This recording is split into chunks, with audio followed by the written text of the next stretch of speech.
and game that we will hopefully be able to delight you with for the rest of the afternoon. I find myself in the middle of a fairly dense thicket here looking for Shadow's cub, who I believe we've started to call Sindile. And he was seen around here this morning by Scott and me, and also by a few of the other game drives. And our plan this afternoon is to try and find him somewhere here. His mother left him and we followed her for an extended period, and no one came back into this area. So our plan is to, while she's off hunting, try and find him in this area. At the moment I can hear a buffalo just off to my left-hand side, so I'm not going to go wandering off again, I don't think. It's not generally a great idea to give them a fright in the middle of the bush. He's an old bull who's being left off the herd, and so he'll probably be a little cantankerous, as is their wont. So we're going to drive around here and see if we can't pick up some tracks or signs of Sindile, and we'll keep you posted as we go along. Please remember that any questions or comments or desires that you might have, please convey to us via the Twitter handle, hashtag Safari Live, or questions@wildearth.tv. Our wish, or your wish, is our command as it goes, within reason, of course. We cannot guarantee tigers, we cannot guarantee polar bears, or in fact any kind of bear. So on we go.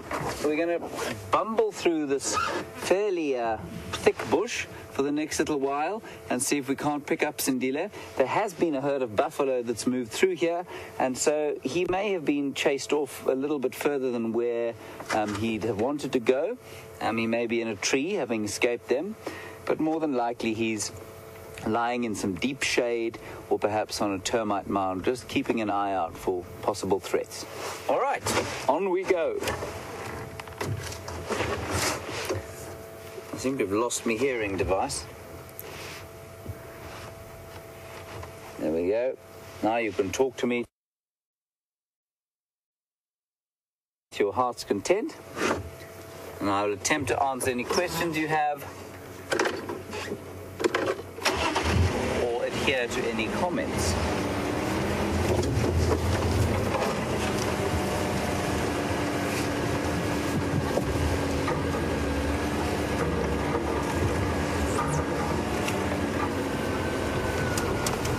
And for those of you who are a little bit more weather conscious, you will see we have clear blue skies, typical of this time of the year for us. It's 26 degrees Celsius, and that's about 80 degrees Fahrenheit for those who still use the metric or the imperial system.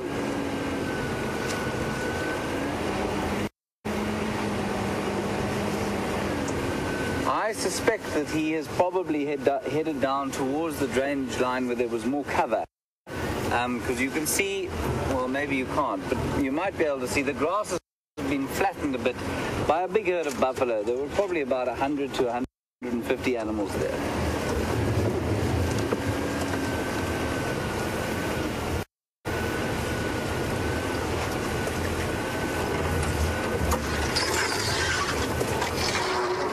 Trick in this thick bush is to not lose your cameraman on the end of a knobthorn or buffalo thorn branch. So far I've done okay. I really don't want to lose Scott because, well, he's a more substantial fellow than me. I don't want him chasing me.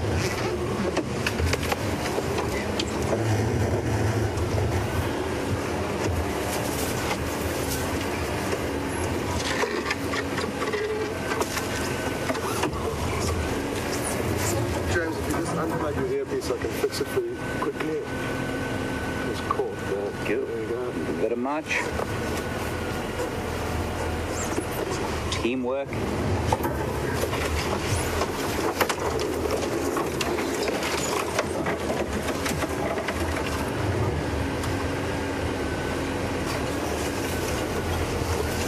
A great example as we drive through here, you can see the combretum trees, which are the most common trees around here, are just turning yellow. beginning or the onset of winter.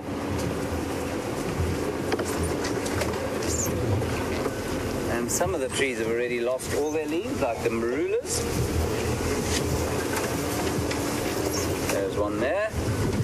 You can see. Just going to head a little bit down towards this drainage line and see if we can't see into the deep shade there. This young leopard doesn't seem to be a huge fan of tree climbing. I've yet to see him in a tree, although I'm sure some of you have.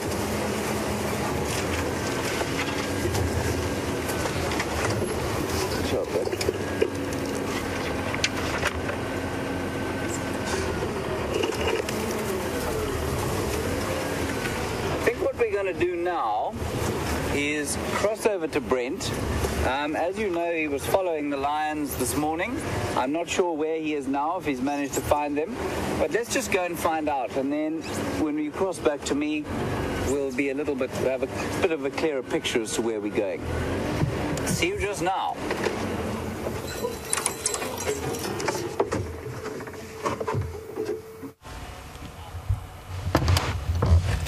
Welcome on the Sunset Safari, everyone. My name's Brent. Andrew's on camera with me today, and I'm sure James has done the rest of the introductions. As James might have informed you, we are out searching for lions, and all we've managed to find is a fork-tailed drongo. Quite an interesting little bird. Very aggressive. They chase predators, especially bird predators around that come into their territory. Oh, Andrew, did you hear that? It sounds like there's something just over my shoulder. And yes, we have been very lucky. We have managed to find the Nkuhumas pride. They haven't moved very far from where we left them this morning. I was a bit worried because it's been quite a cool day, and there were buffalo close by that they might have moved during the day, but they haven't moved very far, maybe about 20 meters. So we are with them in that big pile of lions, and they don't look like they're going to be moving too soon. For those of you who are new, we are on a live African safari in Juma Private Game Reserve in the Sabi Sands of South Africa. We're part of the Greater Kruger National Park, so there's about a 5 million acre area that's set aside to wildlife. Just make sure nothing sneaks up behind me. Only joking. But we are also interactive, so not only are you seeing these lions at the same time as us, you are able to ask us questions about what we are seeing out in the bush. You can do that by using the hashtag SafariLive on Twitter, or you can email us on questions@wildearth.tv.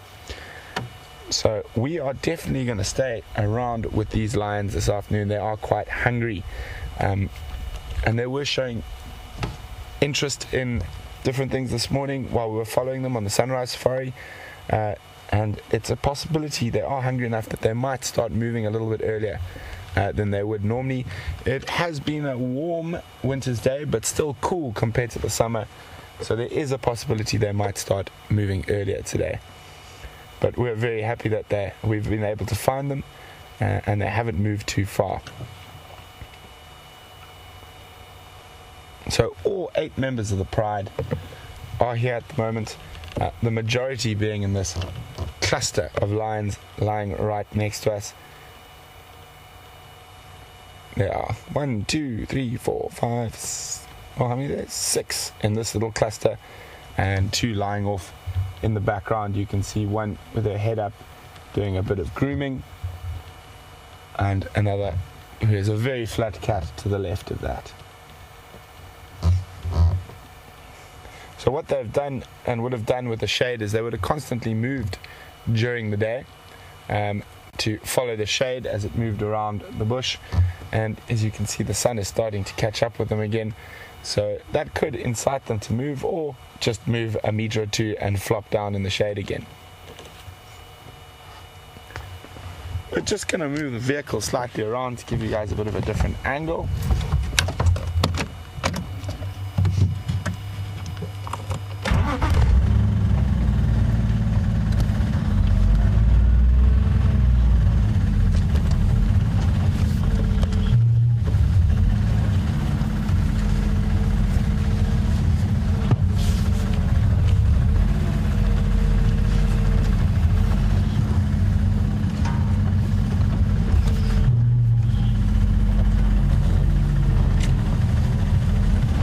can see, the lions really take almost zero notice of the vehicle.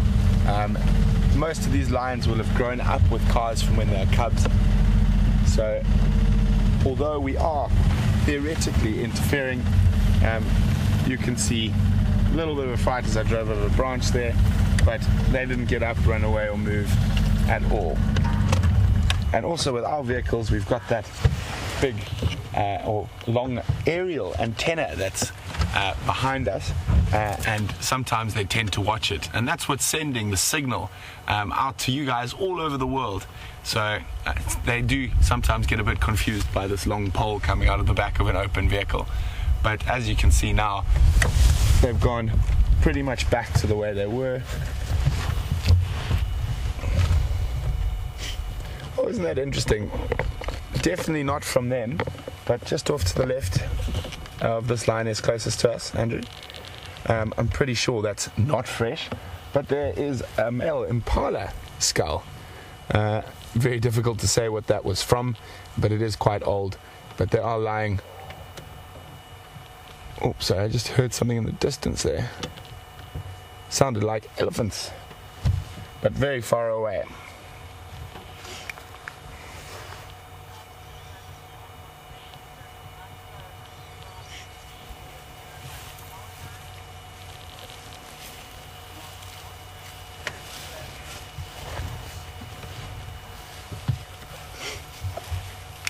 Copy, thanks very much.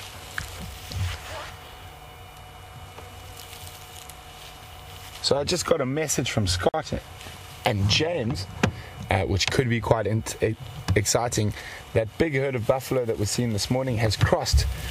It crossed out of our area, but it has now crossed back into our area. Probably about, as the crow flies, about 2.5-3 kilometers from here. But a big herd of buffalo can make quite a lot of noise, and if these guys hear that, there's a very good chance they might head in that direction. So that's quite exciting news. Also, apart from that, we're not very far from the Juma dam cam, and there are almost certainly some animals around there, and it'll be interesting to see whether they head down towards that as it gets a bit cooler for a drink. There are some dams to the north of us, but I think the Juma dam is the closest permanent water.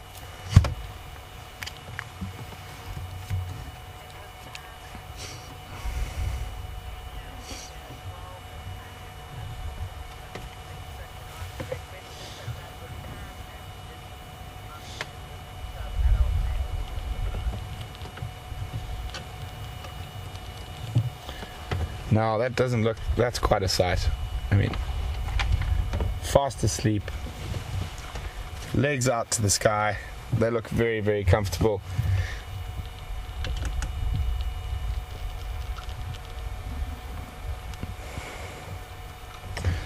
And there we go, Andrew's got a nice close up on a paw there, and you'll notice you can't see any claws. Let's go to that male's paw that's up in the air, or that one, that's good. Any of those that are up in the air, there we go. Let's zoom in on there. So you'll notice that you can't see any claws visible. And as with most cats, the claws are retractable, and they were only sort of taken out when need be, and that is an adaptation of cats to help ease the wear and tear on those claws.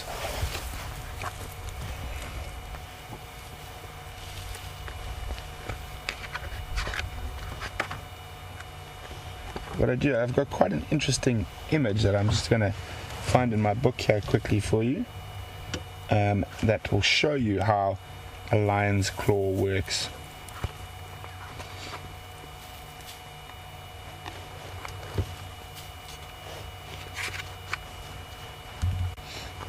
So it's obviously not only lions, it's all the cats.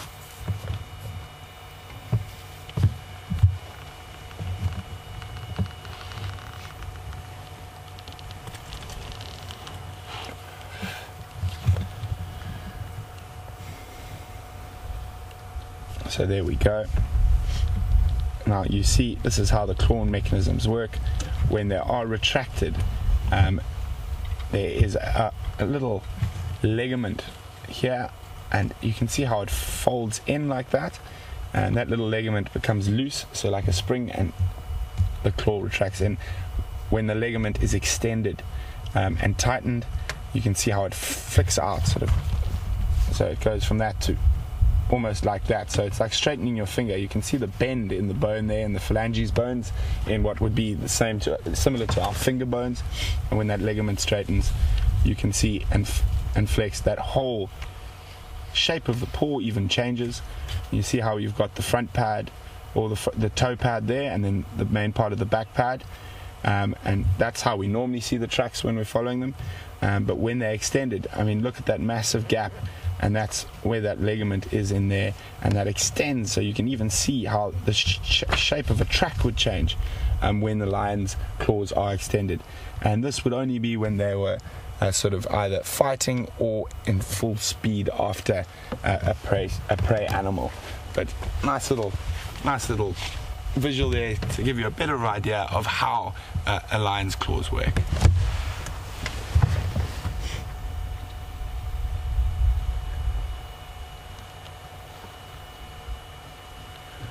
And we are, as you can see, I think quite carefully, especially around that male, he is being plagued by lots of flies, and we are also being plagued by the same very flies. And if you look at a lion's ear, especially an older lion, you have a look how tattered the ear can become, and that is from those flies constantly biting the ear. You can see how he keeps flicking the ear to try to keep those flies off his ear.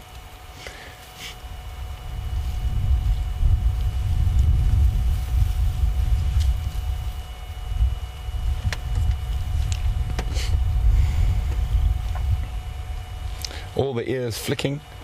For the old viewers, I'm sure you've heard me mention, when we are looking for lions in the middle of the bush, especially when we're tracking, quite often we are looking for them while they're sleeping, and this is how they would sleep. So the things we're looking for, as you can see on that lioness lying on her back, a much paler color on her belly, and in the bush that's something that would stick out to it once your eyes are used to that. And also that constant ear flicking is another thing we'd be looking for if we were walking and tracking them on foot.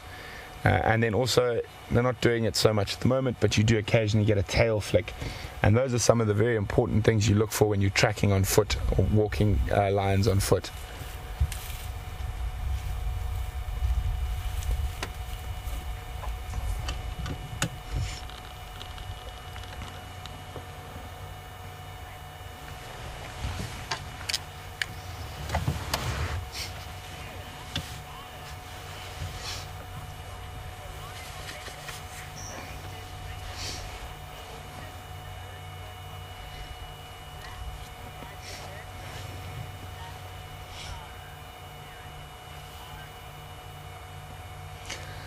Hi Sarah, welcome on the Sunset Safari. Sarah would like to know, what age does a lion's nose go from pink to black? Well, Sarah, that is quite an interesting question. There's been quite a lot of debate over that. I don't know if we can get a close-up on that young male's nose there, please, Andrew. We might have to move the vehicle a little bit.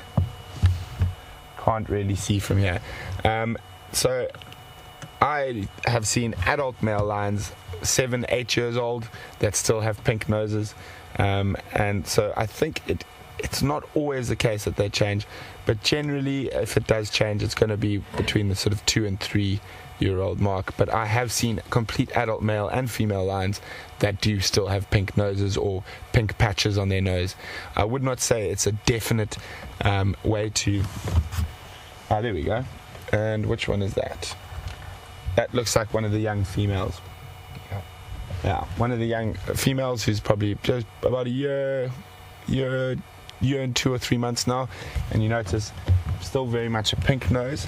But as I said, I have seen adults with pink noses as well. So it's not a hard and fast rule when it comes to aging the cats using a nose. From my understanding, the most accurate way to age lions unfortunately requires them to be darted, and it's off the teeth and the gums, and that is the most accurate way to age lions. Also, there's quite a lot of chat about in how that sometimes the cub spots that quite a lot of lions have. But if we go to this lioness closest to us here, please, and you look on her back leg. Now this is a female who is over 6 years old, and if you look carefully there's still cub spots, and if you go down towards her front right shoulder, they're even more visible. You can see those remnant spots there, and again, it depends on the individual. Some of them will lose it completely, others will hold onto it until they're well over 10 years old. So it is difficult. The one thing you can say with lions is it's an adult and a sub-adult, because, and only once particularly with lionesses, if they are sort of in their prime, between sort of 5 and 10 years old, to tell the difference between a 6-year-old and an 8-year-old lion is very difficult unless you have spent your whole that lion's watching that lion for its whole life. And even then, I would say it is an incredibly difficult thing. I've spent time with researchers who have spent years and years with lions and will still have to go back to their ID cards and whatnot to identify different individuals that they've been seeing on a daily basis for 5 or 6 years. So very interesting. Obviously, sometimes certain animals will get a very distinct scar or tear in their ear or missing the tip to the tail. And that does make it a lot easier. I know apparently the most accurate way that scientists use to identify lions during research projects can only be seen when the lion's mouth's open, when they yawn, and there's sort of black blotches that almost look like tattoos on the gums, and those are used as an ID point by quite a few scientists, and apparently that is the most accurate and has the most sort of, in all lions, it is the most diverse and most different.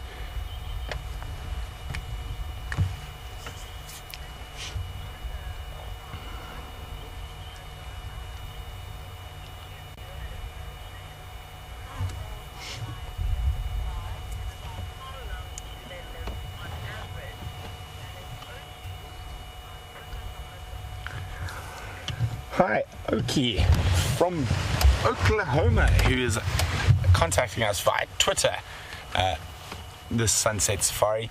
Oki would like to know how old are the lions in this pride, more or less, and how long does a lion live on average? Well, Oki, as far as I know from the information I've gathered from the other guides, we can go have a look at the lions. It's probably much nicer to explain that way. In total, there are 8 lions in this pride. There are 2 sub-adult females who are probably between a year and 2 and a year and 4 months. I'm not 100% sure on that. And then there's 1 young male, and that would leave, my maths is horrific. 5. Thank you, Andrew. 5 adult females, ranging from about 6 years old to around 10 years old. And that's the information I've got from the other guides. As I said, now to tell the difference between the 10-year-old and the 6-year-old, near impossible. They're all big adult lionesses. The young male, he's a bit easier. He's closing on about 3 years old now. He's going to be pushed out of the pride quite shortly. And the reason that happens, why possibly his father's, it's very difficult to say that for sure, that the dominant coalition of Matimba lions is his father. Sorry guys, I just got to answer the radio quickly and I'll be back with you. For those of you who might be new, the radio is used between all the different game drive vehicles that are out in this area, and that's to make sure we can communicate with each other and increase the chances of finding animals. And we all basically work as a very big team to bring the best game experience possible for you guys out there who are sitting on the back of Wendy this afternoon, and obviously for the commercial operators who have guests staying in their lodges. And copy, Nkuhumas are still lining up, same position off the link road from Gallagher shortcut to Buffalo's Hook cut line. Copy, thanks. Okay, so I get back to your question, how long do lions live for? Oh, there's a bit of a stretch there. lionesses generally will live to up to about 15 in the wild, but generally a few years below that. Male lions, anything over 10, 11 years old is sort of the end of a male lion's prime. Again, they can live longer, but they're generally killed by competing males coming in to take over their territories.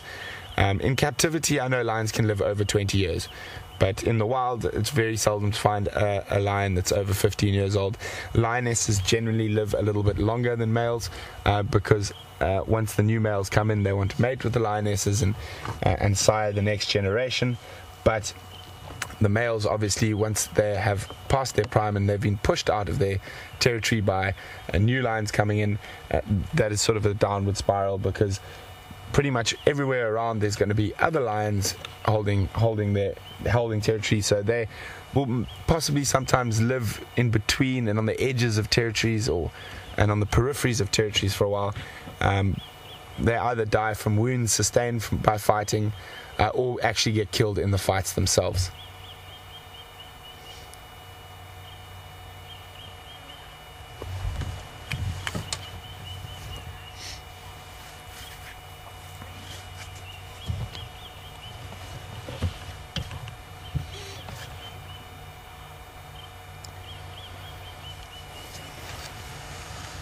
Hi, Donna from South Carolina.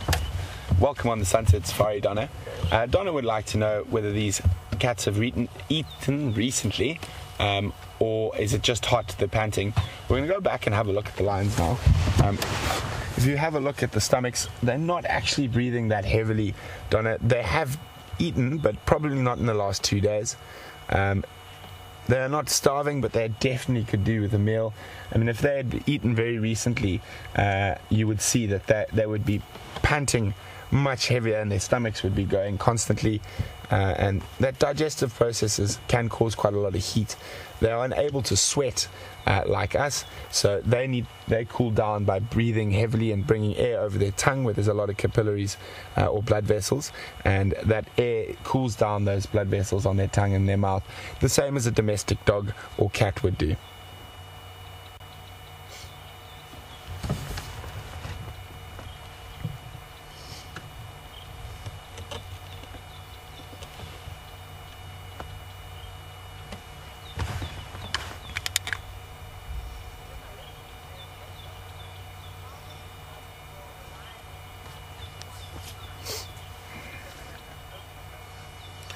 Hi, Juma from Oklahoma. Welcome on the Sunset Safari, Juma. Juma would like to know how many cubs a lioness will have at the same time. Juma, normally the maximum is 3. I'm sure there has been recorded cases of more, but the most I've ever seen in the wild is 3. But I think there is a possibility that there have been a few more. I'll just double check on that for you. Or if you guys out there, maybe you can have a look, see if you can find on the internet, because you have access to that. I unfortunately, while sitting next to lions, do not. Well, actually, fortunately for me. But could you please see if you can find what is the most recorded lion cubs born to a single female? And once you get that answer, you can send it through to me to questions@wildearth.tv, or use the hashtag Safari Live on Twitter. And at the same time, I'll see what my Mammal Bible, my big heavy book, says about that as well. And we can then compare, see what my book says compared to what you guys can find out on the internet.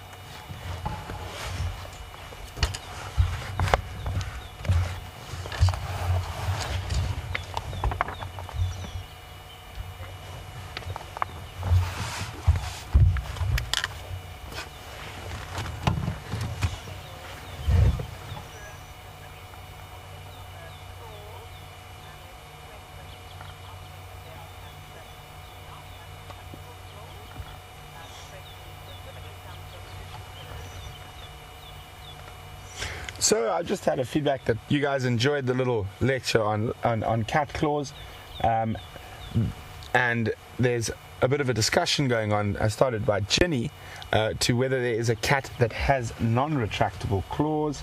And if you give me a second, there is a possibility there is definitely a cat that has non-retractable claws,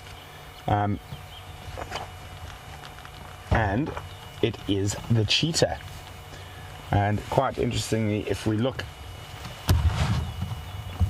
at, let's have a look first at what doesn't matter, there's a spoor of a leopard there, and you see the 3 lobes at the back and no claws showing. And then if we go through to the cheetah and we have a look at a cheetah's tracks, you can see that there are definitely claws showing. Now a cheetah, they have semi-retractable claws, so not fully retractable. They still do move a little bit in and out, but on their tracks you will almost always see those claws. So that is the cat that has semi-retractable claws, and that is a special adaptation for the high speeds the cheetah reach, and they have to keep that elongated. Also for an animal, just to roll over, for an animal of their size, they've got incredibly large feet. So a cheetah track is very big, even though the animal is very slight, and that's again another adaptation. They need sort of a lot more sort of foot while they're hitting those very high speeds, even though they barely touch the ground on that.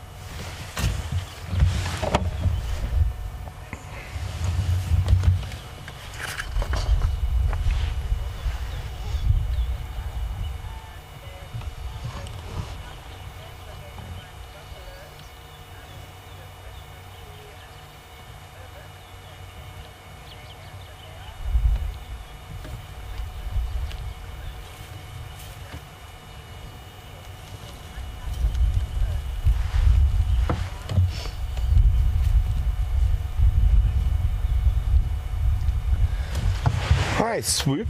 Swoop is saying that her cat, or his cat, sorry, I'm not sure, Swoop, whether you're a man or a woman there, but Swoop says their cat has 6 toes on each foot, and would like to know whether a lion does as well. As far as I know, a lion's only got 5, including the dew claw. So 4 in the front, and then the dew claw at the back. We might be able to see a dew claw on the front foot of one of these lions, but they're all lying in a position. We're just trying to have a look. We can't really see it now, but there is a dew claw on the back of that. So as far as I am aware, they only have 5. I'm not sure whether smaller cats are supposed to have 6 or 5. I thought it was 5, but I'm not 100% sure. Swoop, maybe you've got a very rare cat.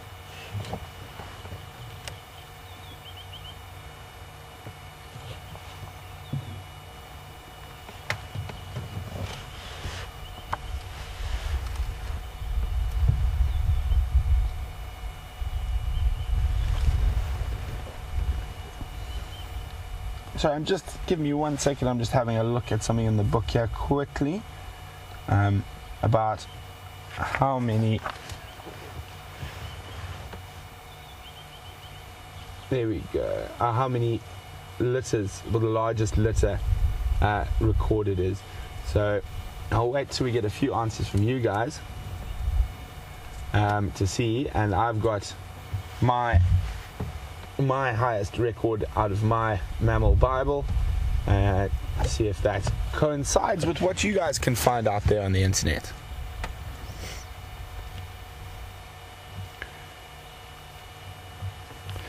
But I would definitely say on average the number of cubs is 3 or near 3, depending on the area as well.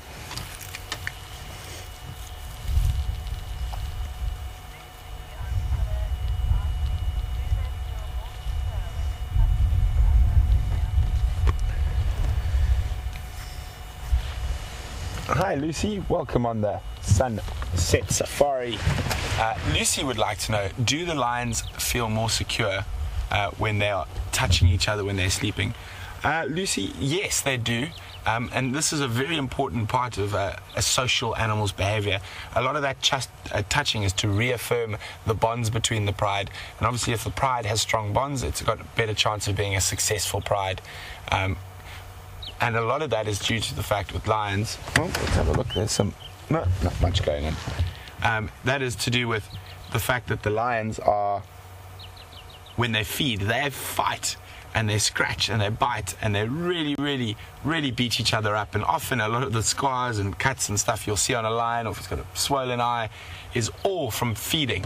So they fight over the food. So after that, it's very important for them to be a very close-knit pride, and a lot of touching and allo grooming, which is grooming each other to reaffirm those social bonds between the pride.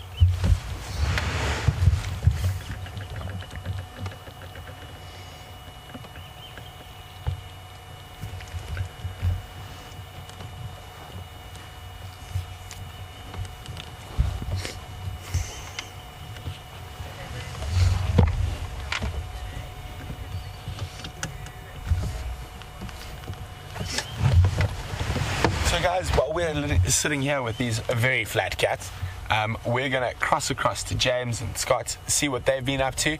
I know they are definitely on the trail of something, and we'll get back to that. How big can a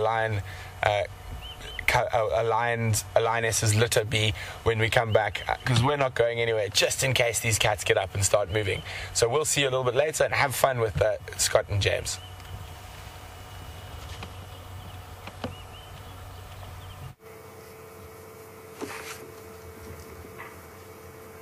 Welcome back to Jiga, everyone.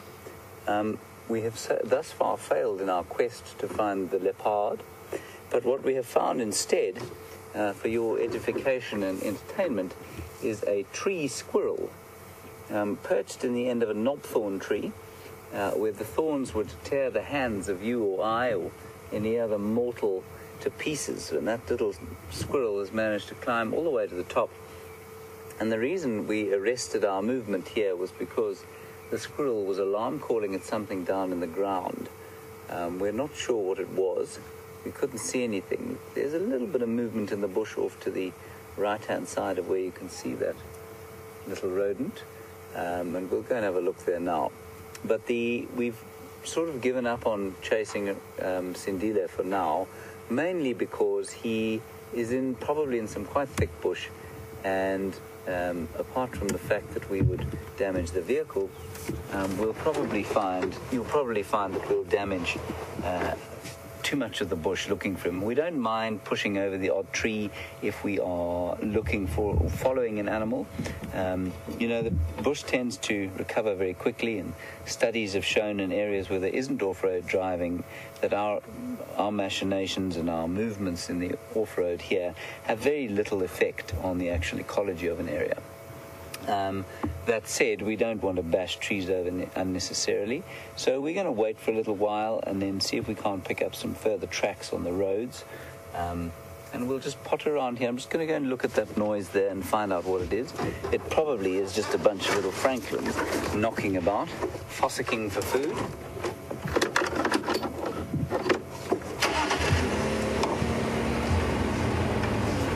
Not sure if a francolin can fossick for food or not. What my mother always accused me of doing in the fridge.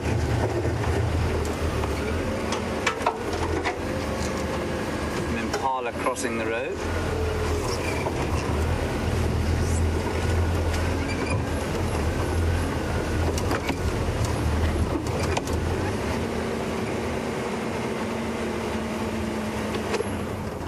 Now what we've got here is a little bird party. Scott, I don't know if you can just focus down on that fallen breechum tree, and we've got a whole lot of birds there. I'll try and run through some of them now. There were some drongos, fork-tailed drongos. Looks like some arrow-marked babblers. Yeah, I'm sure you're not getting a great picture of them at the moment, but you can see the movement there. And knocking about on the ground like those birds are doing sounds remarkably like the footfall of a gentle leopard wandering through the area.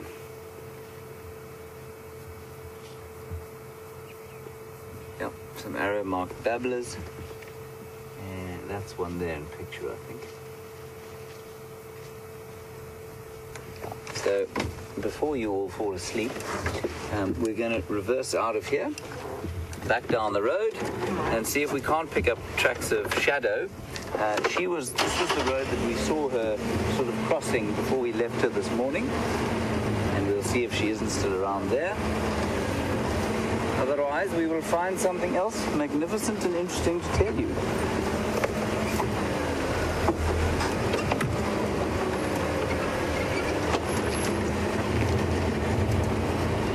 Afternoon, mobile stations. Any updates? Some Impala on the road there.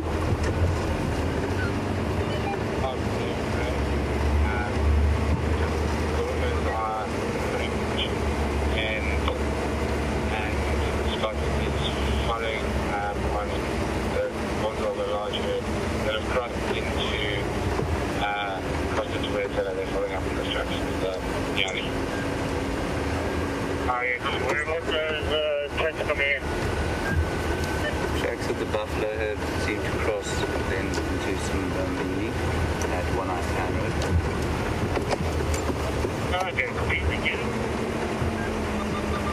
Rather a pleasant little Impala sighting here. I'm just going to lower my voice a bit. They tend to be a little put off by our voices. This is a fantastic Impala sighting.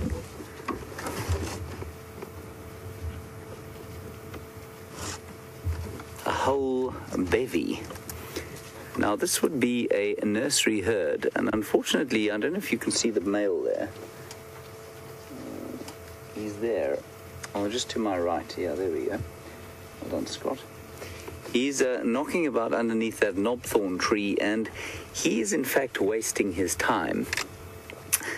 In the Kruger Park, the male peaking, or the peak breeding period, is the dark phase of the moon in May. And we've well past that now. We're into June tomorrow, and the moon is waxing at about 3/4 at the moment. And so it's more than likely that most of these females are in fact pregnant already. So he is either looking after his herd out of a sense of loyalty, but more than likely he's not quite au fait with the breeding patterns of the ewes here. So as May has progressed, we've noticed the herds. There we go. We've noticed the herds. The male herd the bachelor herd starting to sort of conglomerate again slowly, and the sort of grunting and roaring that the male impala make has become sort of progressively less. That's not to say that all the ewes are pregnant yet, but it's quite likely that they are. I'm just going to sneak a little bit forward. I tend to pass up the impala a little too often, I think. Especially a magnificent herd like this.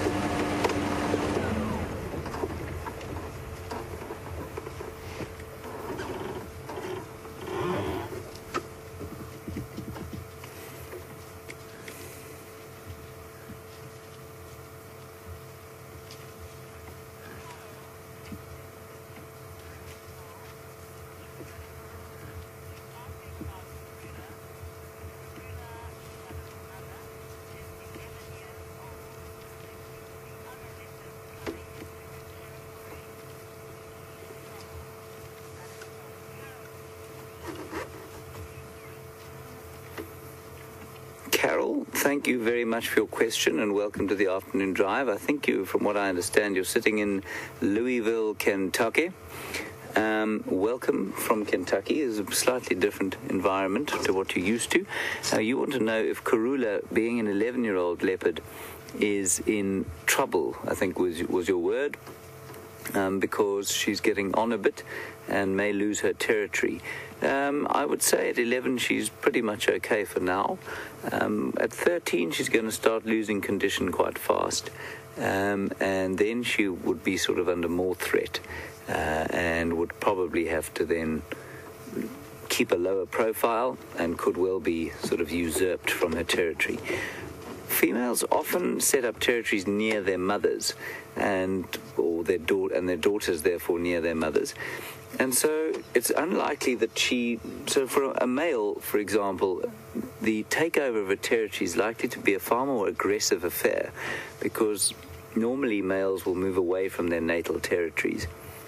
So for Karula, you might find that the core of her territory just becomes a lot smaller as her daughters around her expand their own territories.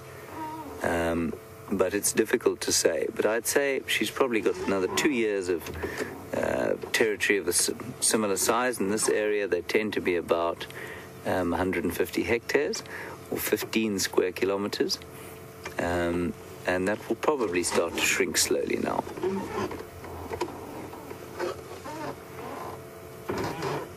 See there, a lovely example of an impala's ability to browse, which sort of most of the other grazing antelope can't. They will generally pick grass if they can, but in the winter months like this, they will find leaves to browse.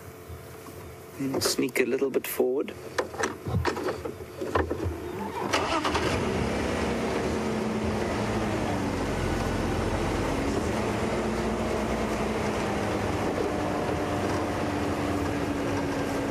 Scott, I don't know if you can get that drongo lurking on the dicrostacus bush there.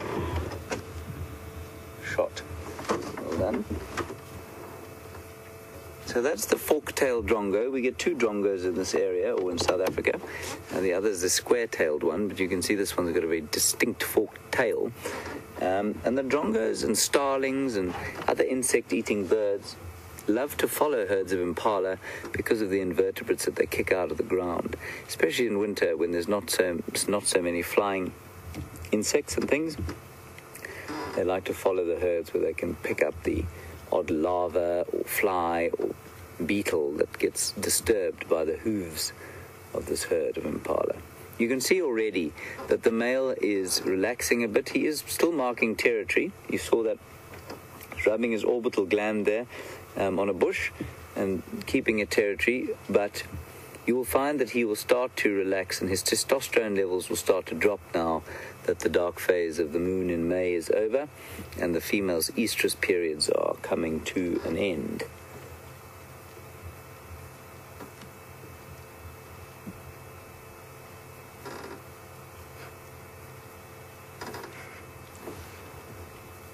He stopped behind the bush. Scott started laughing. I thought maybe it was something I'd said. No, it was his artistic shot that he'd set up that was foiled by an antelope.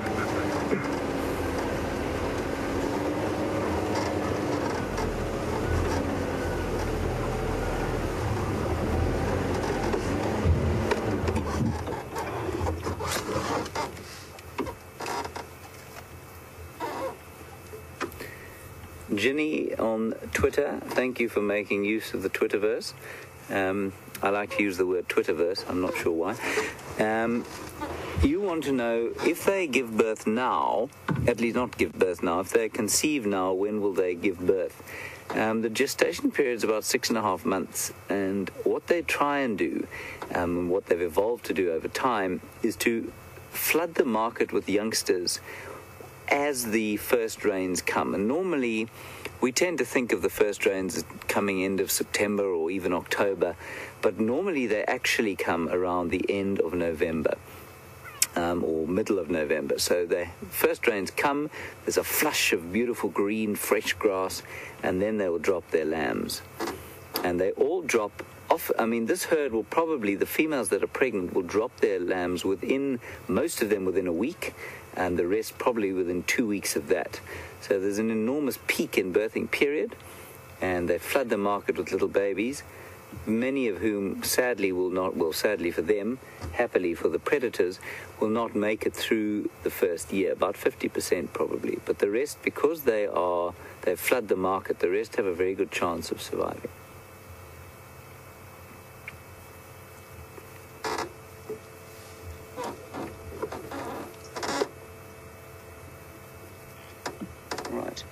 As I mentioned yesterday, they're in and around what we call a sodic area, where the soils are quite sodium rich. I tried some myself last night. Tastes pretty much like ordinary soil to me, but the grasses that grow in these sodic areas will be fairly nutritious. I'm not sure if Scott will be able to catch this, but if he zooms out, you'll be able to see on the sand here, just next to the vehicle and probably a little bit in front of the Impala, the herd of buffalo that we were hoping to find again this afternoon, it would seem has gone up to a dam, or big waterhole just to the north of us, drank their fill, had a swim, probably a wallow in the mud, shot the breeze with about the day's news, and then turned around and unfortunately headed across the boundary onto another reserve where we are unable to follow. Such are the property laws of man, and we're going to carry on now and see if we can't find some tracks of the leopard.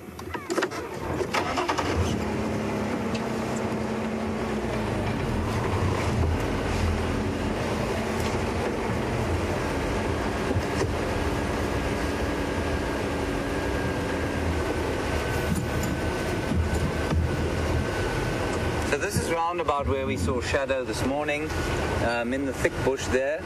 Around that is a big greenish tree over there that you can see. It was around there that we left her this morning. It's like a weeping boerbean. Yeah, those buffalo have definitely crossed back over this road.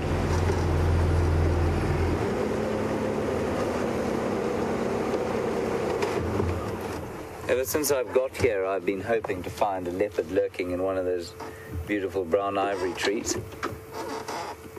Thus far, they have failed to please me or acquiesce to my desires.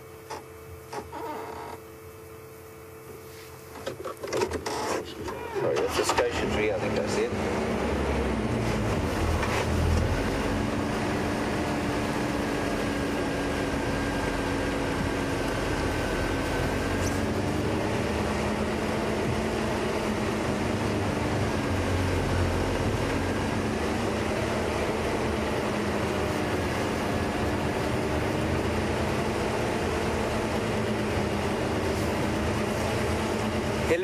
Ask a fascinating question. You want to know if the dark stripe underneath an Impala's eyes helps with glare, much like it does with, I'm assuming you're referring to sort of an NFL player who will put black stripe underneath their eyes during a football game. The answer is probably yes. We can't be certain for sure, but they're a diurnal animal. Most of the nocturnal animals or animals that live in thick bush have white stripes too, and we think that's to reflect light into their eyes. So I think that your supposition that the black stripe helps with glare is a very good one.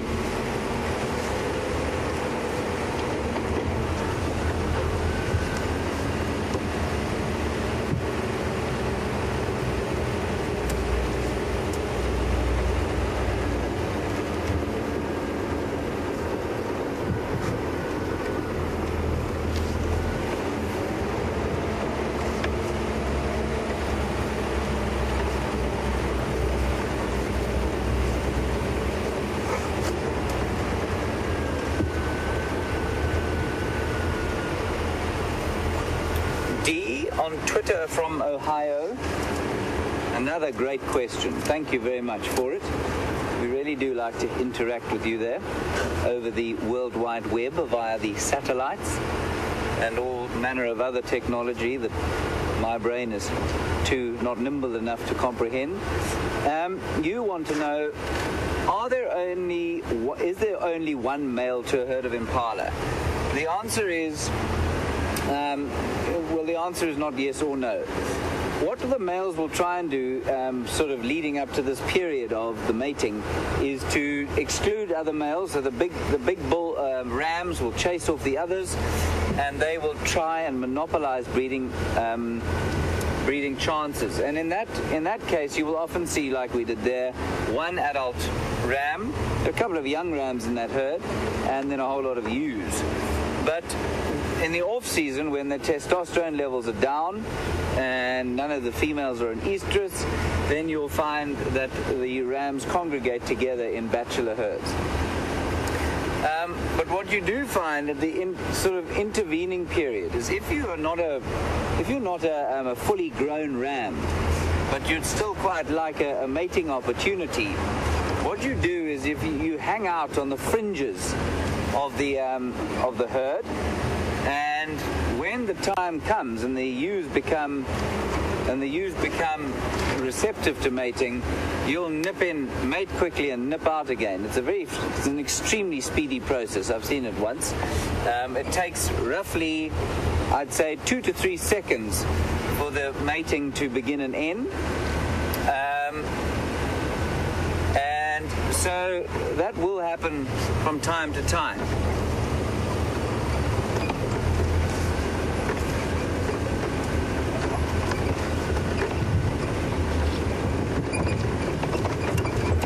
So we're still on the trail, or hopefully on the trail, of trying to find some tracks of Shadow. This is around about where she was.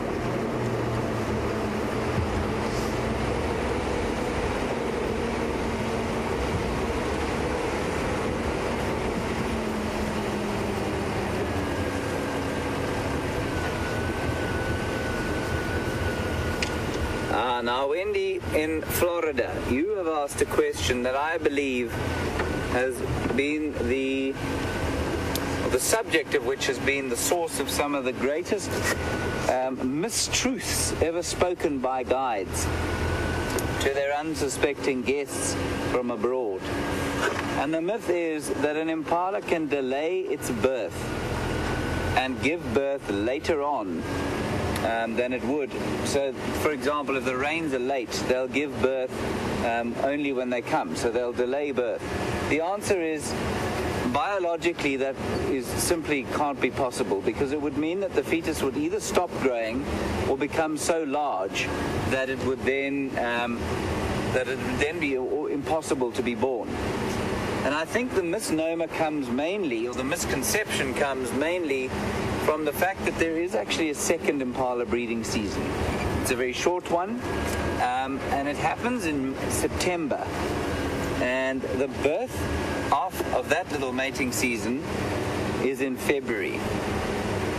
And what happens then is that so sometimes you find, and until quite recently, this was fairly poorly understood. So you'll find young impala lurking around in February time, and people will say in a drought year, will say, well, you see, the females the ewes have held on to their lambs and only dropped them now. They've held them for 4 months. But I mean, biologically, that's impossible. In years that are unfavorable, what I suspect will happen is that the fetus will either be aborted, or there may be a time, up to a certain period, it might be possible for the impala ewe to reabsorb the fetus. But I think after a certain period, and I'm guessing here, but I can't imagine that would be much beyond a month. I think that the abortion is probably the more likely, natural abortion is the more likely outcome of, say, a big drought or something like that. Otherwise, the lambs might be born in such a weakened state that they can't actually keep up with the herd, in which case we wouldn't see them dying. So, in answer to your question, no, impala can't delay their births. I mean, maybe for a week or two. Even that I would be suspicious of.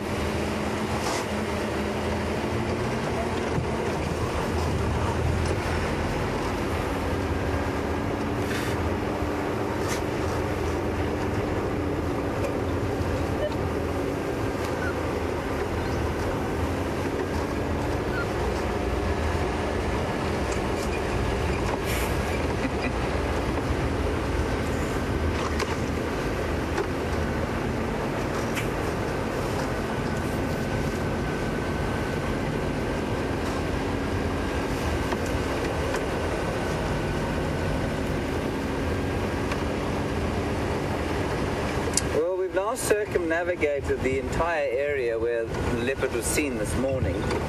We haven't found any tracks coming out.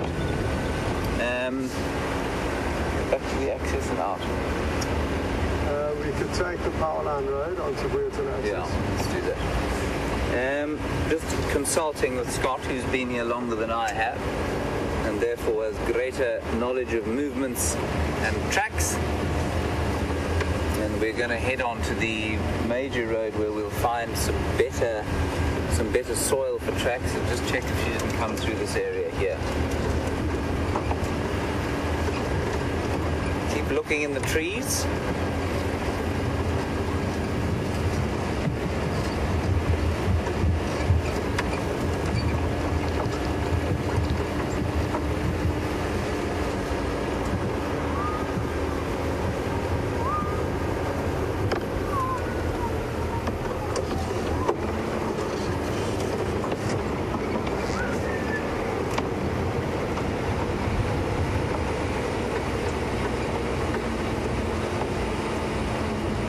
See this area to my left here is filled with what we call silver cluster leaf trees.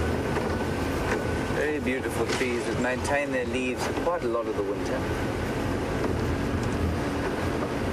And they have a silver sheen when looked at in the light of the soon-to-be setting African sun, which is what we have behind us now. Tremendous privilege to experience it every afternoon, I must say, and an even greater privilege that we're able to send it over to you.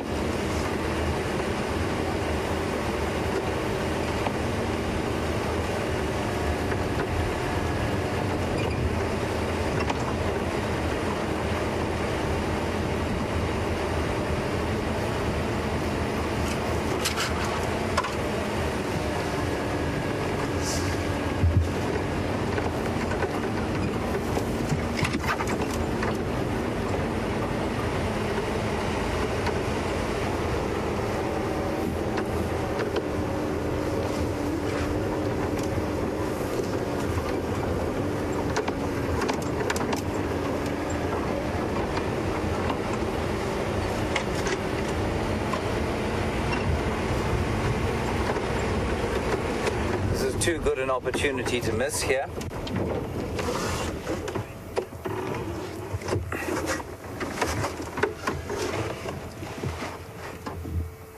So I'm just waiting for a question.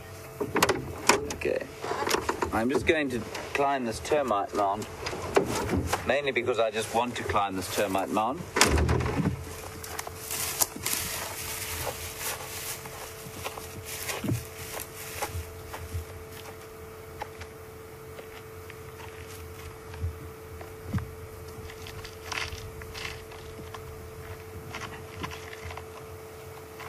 Off to my west, I can see the Drakensberg Mountains. I told you last night that they extend 3,000 kilometers down to the Eastern Cape. That's not in fact true. It's only about 1,000 kilometers. I checked that today. And off to the east, the mad expanse of the Kruger National Park and into the Mozambican coastal plain. As I come down this in an elegant fashion, we get into trouble if we fall off things, you see. There's a big hole here, and this hole, which I'm not going to fall into, was dug by an aardvark. Say that 4 times before you've had your morning coffee. An aardvark is, or aardvark in English, is an ant bear that eats a lot of ants and also termites. And this is obviously a termite mound that I'm standing on. But the problem with these holes, of course, is that they're not only eating burrows, they provide homes for various other creatures once the aardvark has eaten what he's going to eat. And what you'll find that in a hole like this, a warthog might go down there. And what they do is they go in backwards. The whole sound of them might do that. And when you're walking past, you can get yourself into a bit of trouble, because sometimes they'll come bursting out in a sort of terrified frenzy. And a friend of mine was walking past there once with he had a fellow and his daughter, and it was he, the 2 guests, and the tracker behind. and the tracker in front, and he went past with his rifle, then the tracker went past the hole, then the father went past the hole, and as the daughter went past, this warthog came out. And she turned, and as the warthog hit her, he hit her sort of between her legs, and she fell onto his back and disappeared all through the bush with this woman riding on her back. And she eventually fell off, and they rushed up, and she was fine, she was okay, she was a little shocked. But they turned around, dusted her off, and there was only Alex, who was my mate, and the father and the daughter left, and they had lost the tracker. And they eventually found him in a state of apoplectic hysterics just next to this thing, because in all his years in the bush, and he'd grown up from age 4 in the bush, he'd never seen anything so funny in all his life. She didn't find it too funny, and there was a bit of a stony silence on the way home, but it all ended okay.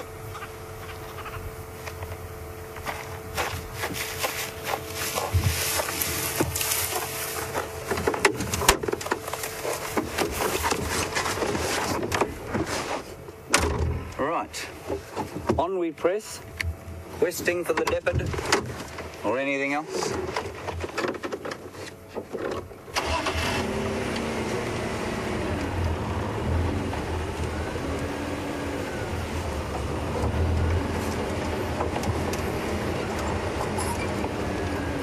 Just to keep you posted, we are going to send you back to Brent just now, but apparently the lions are doing the typical lion thing, which is in fact nothing, and they're probably barely visible above the grass. So as soon as they do anything, Brent is waiting with them. We'll send you back to him.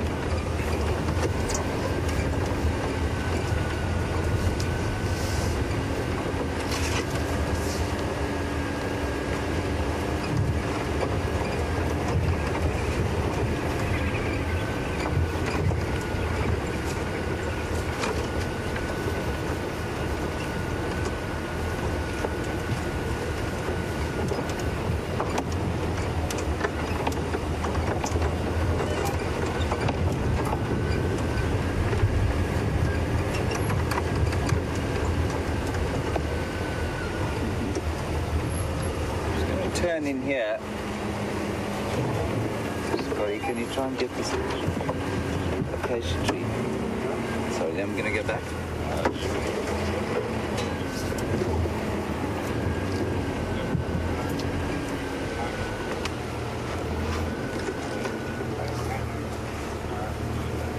It's on the roots there.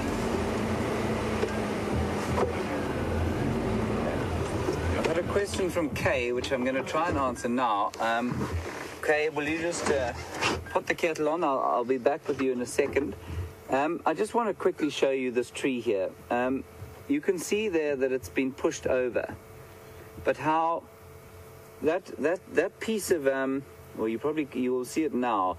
There's a piece of soil of the rootstock that's been pushed over.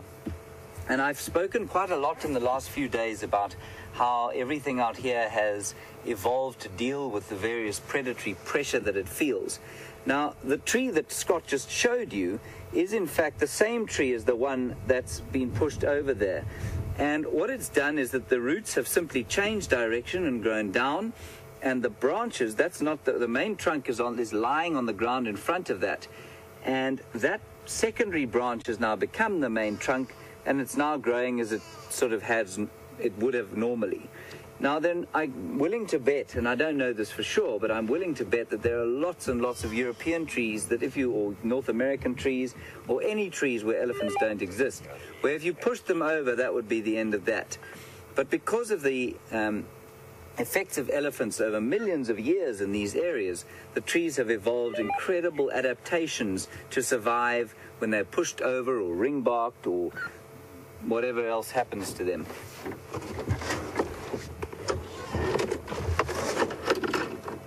Right, Kay, back to your question.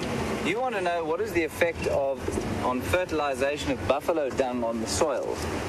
I'm not going to give you a particularly in-depth answer, but safe to say that buffalo dung on soil, and we have fewer buffalo than we used to in the area, and that's largely because the water is not as concentrated as it used to be.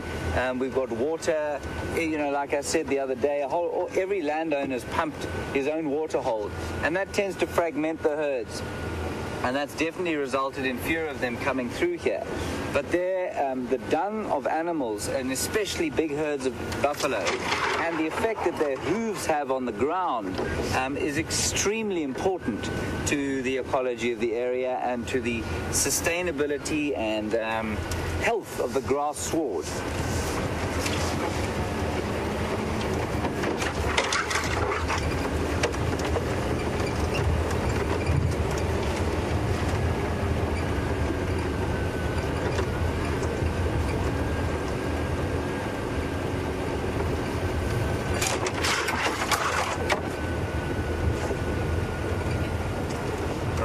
So I think one of the lions has twitched an ear, which has resulted in my friend Brent going apoplectic with delight. So we're going to cross it to him, and he's going to tell you a bit about what he's seen so far.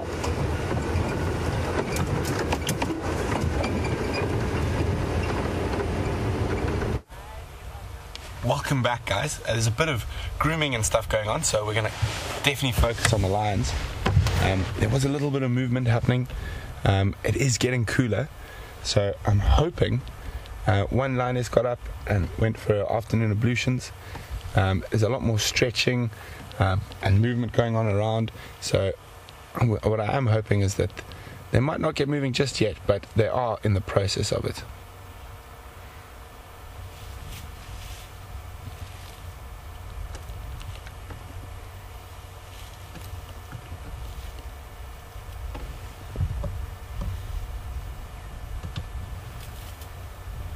See, all this social grooming and touching like that, apart from being a very important part of lion pride dynamics, it's also a very good sign that they might be thinking about moving shortly.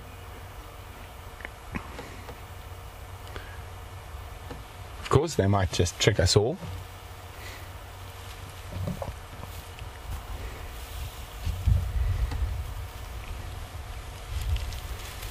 There we go. Stretching.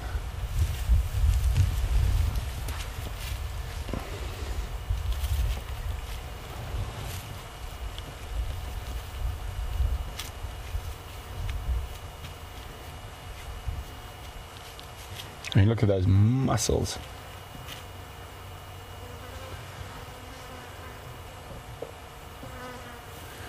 So probably fine also looking for a spot to do her ablutions or just flop down. But this is how lions wake up. It's a gradual process. It's not an instant up and awake unless something happens to stumble in upon them. It is a gradual process of stretching and grooming and maybe a bit of playing, but there definitely is the potential for movement at the moment.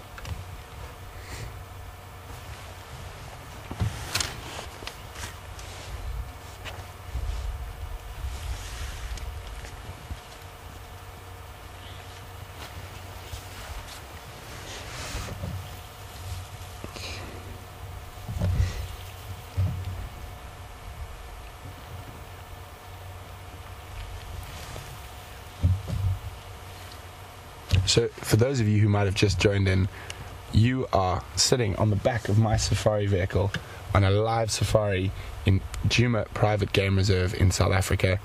We are literally less than 10 feet from a pride of 8 lions that look like they're going to start getting up, stretching, grooming, and hopefully head out hunting. Obviously, not all of them look quite active. Some of them are still very, very much flat cats, but there is a lot more movement than was happening, say, half an hour ago. And as I said, it's a precursor to movement. So it doesn't mean they're necessarily going to move right now, but it is the right time of the afternoon, and the temperature's dropping.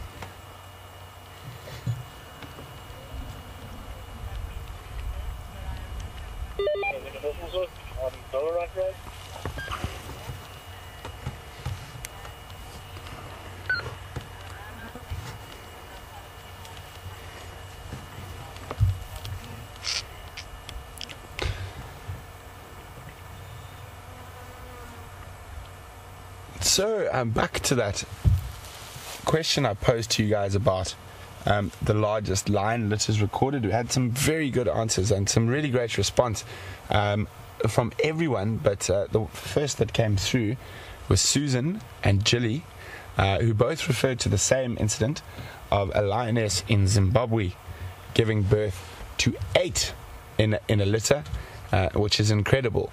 But I can't really take that as it definitely is a world record, but that was to a captive animal, and so not an animal living in the wild.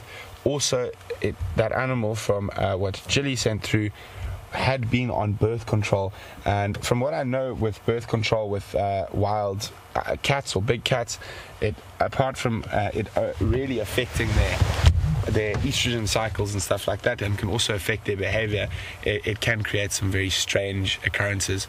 So even though it is definitely a world record, and really thanks a lot for that, guys, that is an abnormal thing, and in captivity, so we can't really take into context if we're talking about wild lions. As far as what I could find, the largest was 6, which were born in Kenya in Nairobi National Park, and that was in the wild. But definitely 8, that's incredible. But as I said, there's some funny things there with birth control and trying to manage an animal's estrogen output, etc. But as far as I know, with a completely untampered situation, 6 in Nairobi National Park in Kenya. But that is still absolutely amazing. And it looks like they've tricked me.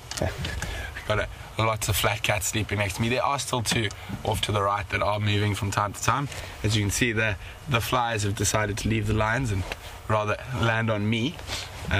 So if I beat myself, I apologize.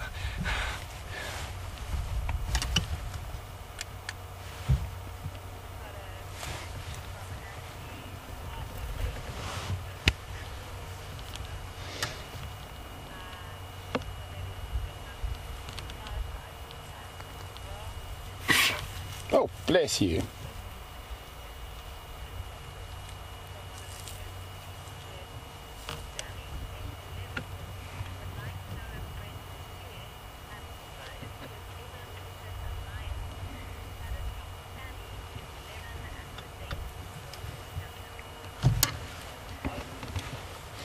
So, a couple of things. We've got a very, very special fireside chat this evening.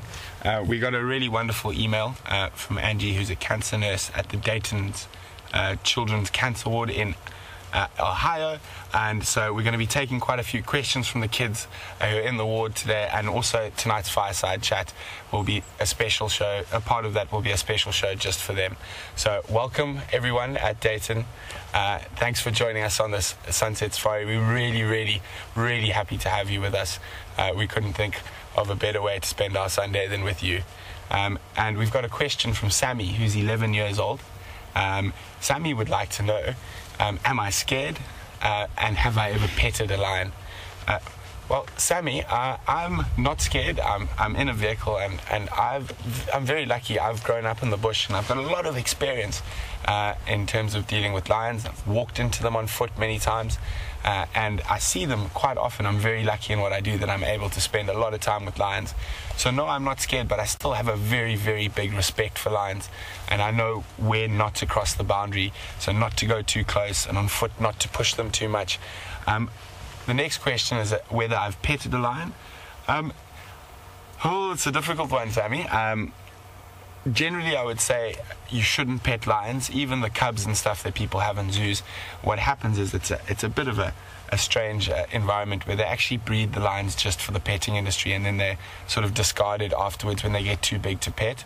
But I have petted a lion at a sanctuary for rescued lions, where I was filming last year. So I have, but generally you must be very careful to go to places that pet lions. A lot of them don't really look after the animals after they're not cubs anymore. So, but yes, I have, and no, I'm not scared. Thank you very much for your question, Sammy. We really do appreciate it.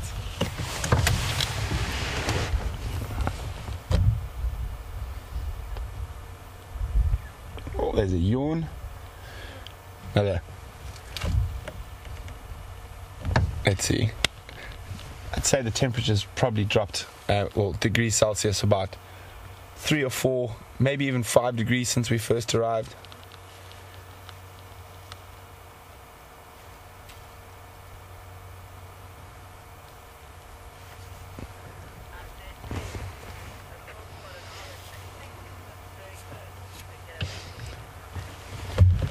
So James has found something really, really interesting, so we're going to cross it across to him quickly, and we'll be back just now. So over to James.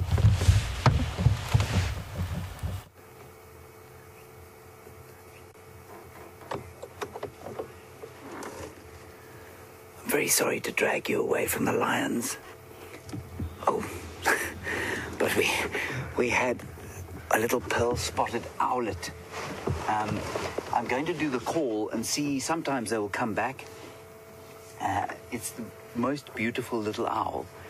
I'm going to do the call quickly now and see if we can't either get him to respond or come back, and then we'll send you back to the lions.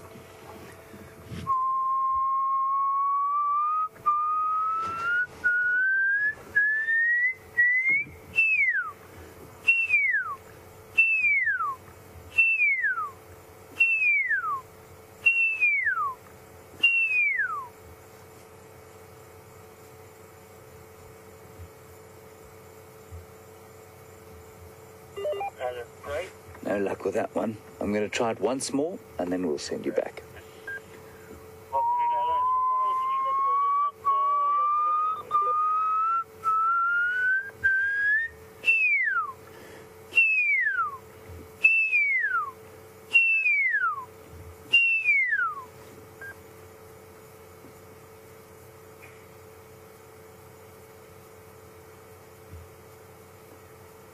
No, I've had no luck on Juma doing that. Like I said before, I've managed to find them. We'll get them to call back a little by. If you would like to, in fact, let's do that. Yes, that would be great. We're going to give you a little replay quickly of the owl that Scott managed to shoot for us. And you can just have an amazing look at what an incredible bird that is. They don't often sit as confidingly as that.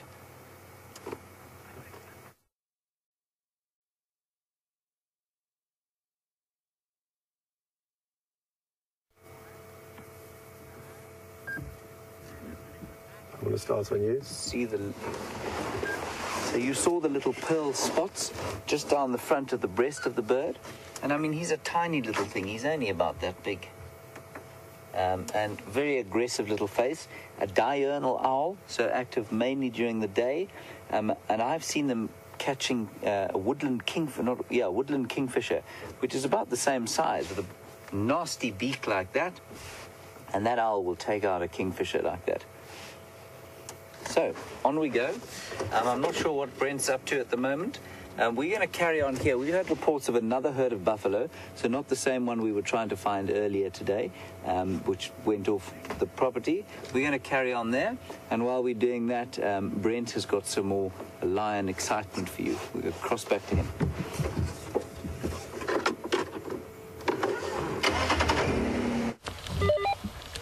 Welcome back, guys. Looks like we've got a bit of movement. Looks like the one lioness has heard something. So all of a sudden, ears are up, and 2 of the adults have stood up, and they are looking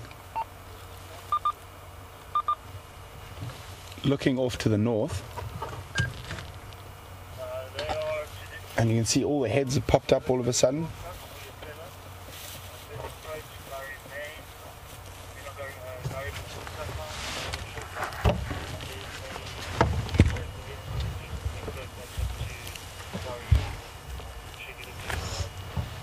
So I'm just trying to listen to hear what they might have heard. They could have smelt something just as easily. Obviously, their sense of hearing and sense of smell are far superior to mine.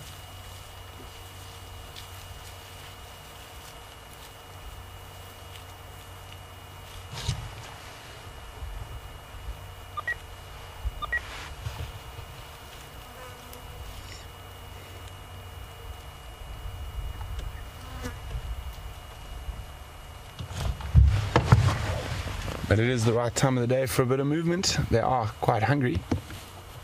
Ooh. can see now, next one stood up.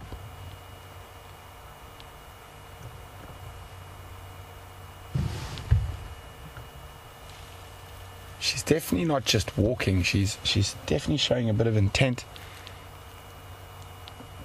And the same with this lioness closest to us. So the two adult lionesses have split. The third adult lioness has just stood up.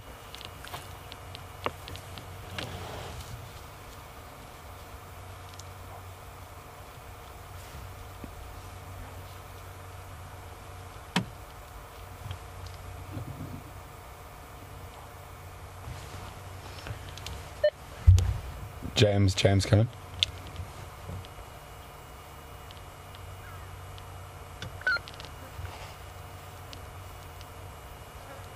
So I can hear Inyala alarm calling down towards Vuyatilla camp and the dam. So zoomies, keep a lookout over there. I can definitely hear Inyala and calling in that direction. I'm just going to try to get hold of James quickly, see if they're close by there.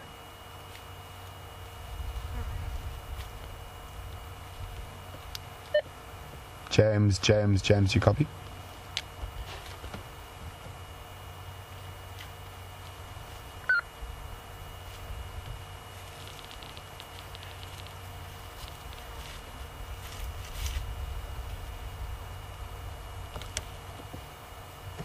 Did she lie down or did she disappear behind the bush? She went behind the bush. Went behind the bush.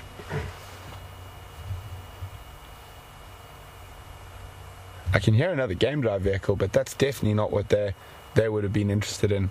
They're very used to game drive vehicles being around them.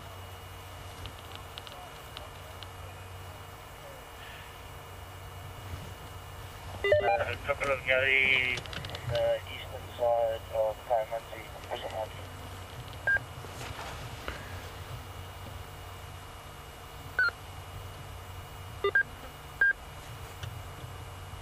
Wonder what they've heard.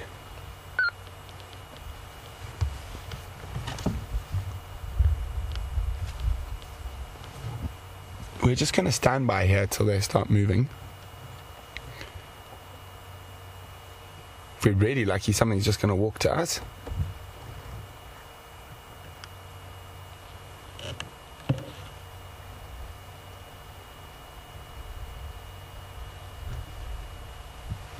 I can just see her ears through the bush. Now imagine that. Imagine you were a buffalo or whatnot, and you were just ambling past. If we looked at this thicket right in front of me here, you can just make out the darks of her ears through that.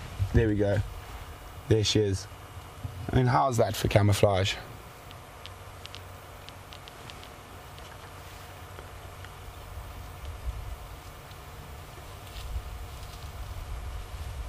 So another two of the adult lionesses are up.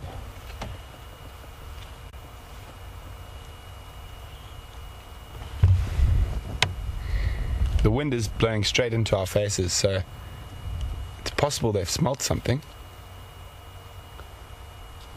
She's moving across a little bit now, just trying to figure out exactly what's going on before we start moving.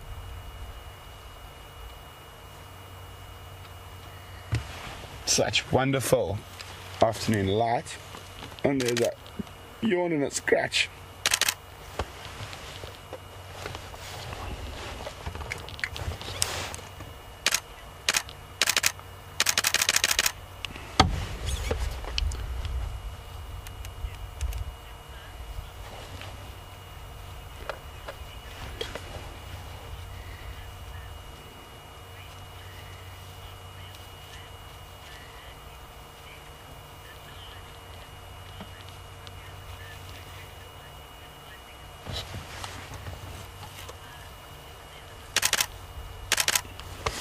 Hi, Hilma from the Netherlands. Hilma is asking questions about the young male lion we've got on camera at the moment. She said she heard he was dead and now she sees him alive and well with the pride. Hilma, I didn't hear he had been killed. I just heard that he had been chased away from the pride by the adult males. He is getting to that age where he might start mating with his mothers and sisters. or sorry, not sisters, I think it's just his mothers and his aunts. And the reason male lions will chase young male lions away is to stop them mating with their direct relations, even though lions are able to inbreed for a number of generations without any adverse effects on them. It is better that they are moved off. So he'll get to the stage, always a big yawn, he'll get to the stage now where he's going to be pushed off and he's going to have to fend for himself or join up with other young males in the same position and form a coalition. Okay, we're going to move forward with the lionesses now.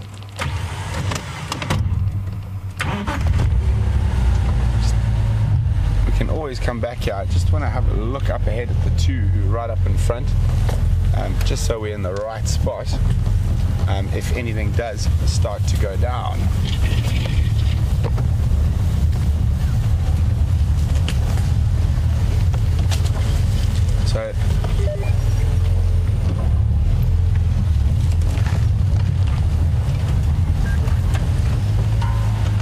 So this is the first female who got up.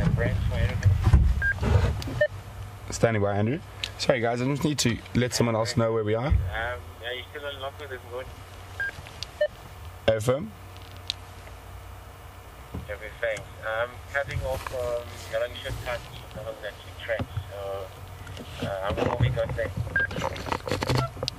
It's just me, you, second vehicle, and then there's one vehicle from Buffalo's Hook who is also showing interest. Okay,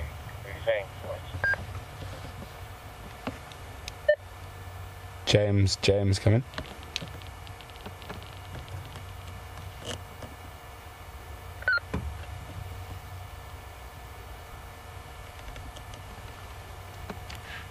So, and there's this other lioness who's lying down next to us.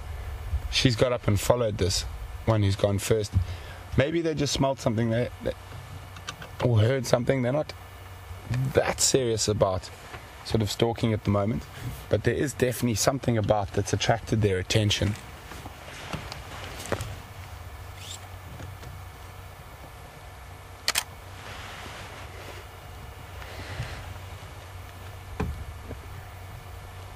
So there's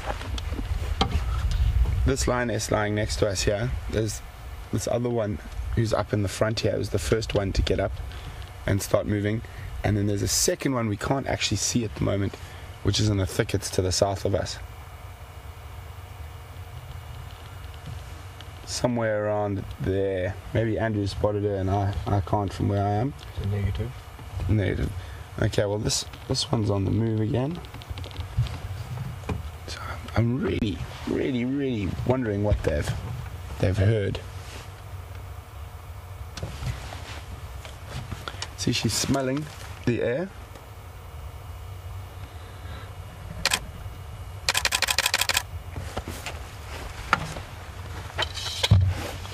So there is another vehicle on the way. I just have to let them know where we are.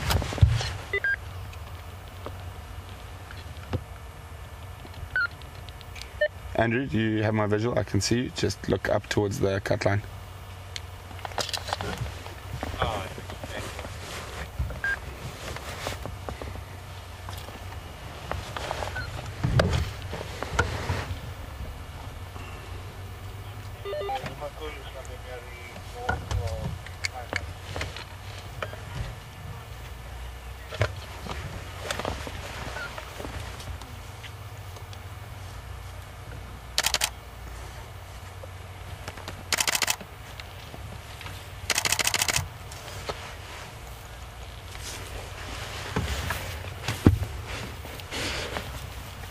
So there's quite a lot of discussion about Fireside Chat this evening, whether it's going to be the last half hour of drive or is it going to be after drive.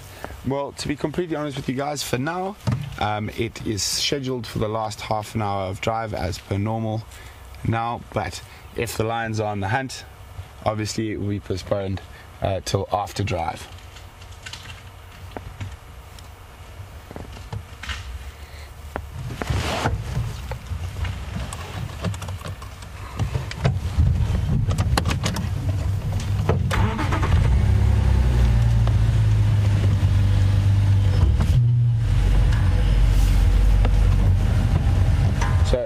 young male and the 2 sub-adults are still behind us. 1 adult female is still sitting there. The rest of the adult females are moving through, and they are fanning out like they are on the hunt. Just trying to see the 4th female.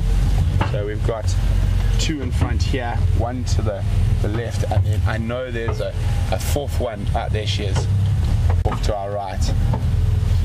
So for those of you who are new, we are on a live lion hunt in the African bush, and here comes the 5th lioness now walking straight towards us. I'm just going to stop while she moves past us. So as I was saying, we're on a live lion hunt. So you might, wherever you are in the world, you're sitting on the back of my game drive vehicle, joining us on lions hunting at the moment in the Sabi Sands Game Reserve, South Africa, in particular on Juma Private Game Reserve. We're with a pride of 8 lions who are not very hungry, but they could definitely eat. They haven't eaten in a day or 2 would be my guess. And now this lioness is moving probably less than 4 feet from my legs. There she goes. Isn't this incredible? And now right behind Andrew is another lioness who's even closer to it, probably about 2 feet from him at the moment, just walking past his backside. And now this lioness in front of us has decided that this close to our vehicle is a very good place to lie down. And there we go. For those, I know a lot of you are worried, there she is, about whether the lions are affected by us, but as you can see, they take very little notice of us. There comes one of the sub-adult females, who's right next to us now, behind us. So right next to Andrew, so close you actually can't see. It's going to pop out right there.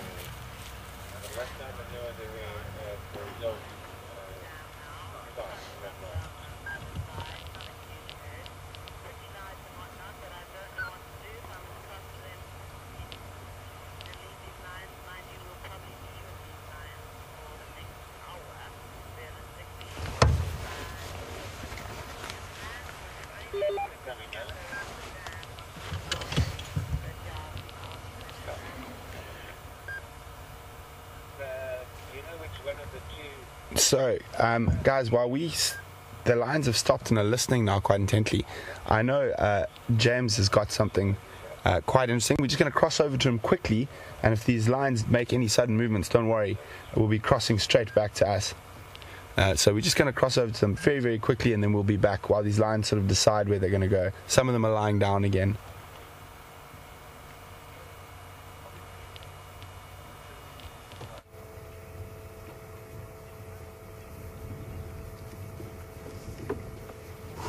Welcome back to Jiga, everyone. We've just come to this waterhole to see what we could find. The breeding herd of buffalo seemed to be a slight misrepresentation. This is in fact a very large bachelor herd of bulls, but the picture was so pretty that we thought we'd show it to you anyway. They're all having their sort of evening drink before wandering off into the bush to graze. Very peaceful scene here. We also had a white-breasted cormorant, which is quite unusual for this area. And you can see, I was just discussing with Scott before you came across to us, how we often talk about bulls being on their own as old and no longer sort of able to move with the herd. And we were just saying that some of these bulls here look actually quite young in comparison with some of the older bulls we saw in the herd this morning. So there's also a hippo popping out of the water every so often. And there is.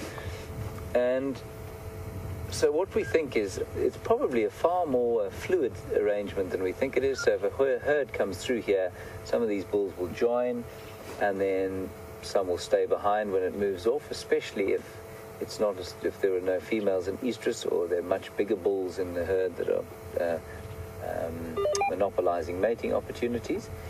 And this is probably a sort of boys' club. It's not necessarily an old boys' club, but it's an all-male I want to say regiment, but not quite regiment, an all-male club of bulls of various ages that just hang around together for protection and to shoot the breeze, no doubt, as they lie here in the water, in the mud, grazing, drinking, and horsing about. There are a couple at the end of the dam there horsing about. If buffalo can be thought of as horsing about.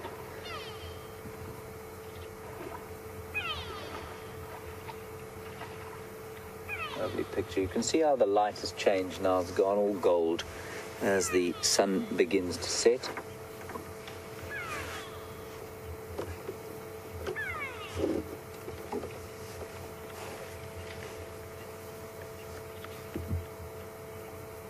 Lots of cud chewing going on there.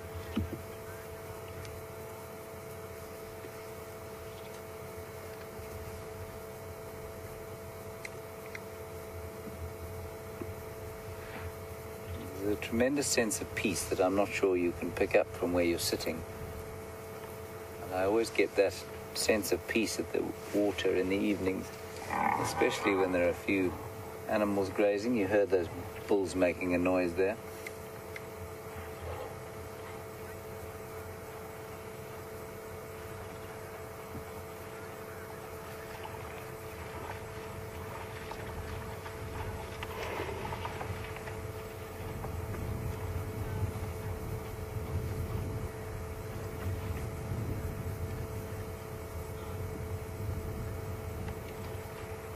Hello, Brittany Martin. I believe you're what you've described yourself as a newbie.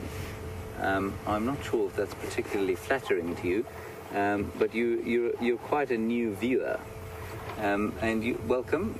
It's great to have you along, and I hope that we can inspire you to keep watching, even at the expense of whatever employment it is you have. You wanted to know about crocodiles and alligators in this area. First of all, there are no alligators in Africa. They're only found in the Americas, mainly in North America. And then there are sort of other similar species found down in the Amazon and in South America. But crocodiles, absolutely, we find here. Because this particular reserve, Juma, doesn't have a flowing river going through it, crocodiles are more likely to be sort of transigent or nomadic species in the area. In the bigger dams, you might find them moving in and out. But in a dam like this, it's unlikely, but it's not impossible. And crocodiles will move huge distances at night, I mean up to 50 kilometers. So were you to come down here on a hot morning and think, well, I can't see any hippo, I'll just pop for a swim in here, you could find yourself in trouble very easily. There are plenty of crocodile in the Sand River, which is just over the ridge and down the other side of the Sabi Sands, or runs through the middle of the Sabi Sands. There are probably plenty of crocodiles in the Big Manyeleti Dam, which is not too far to the north of here, and even in one of the other big dams just north of us, there could be one or two crocodiles. So yes, they are definitely found. Not that much in sort of still water like this, but certainly not impossible. You always are safest to assume that there are crocodile in an area like this.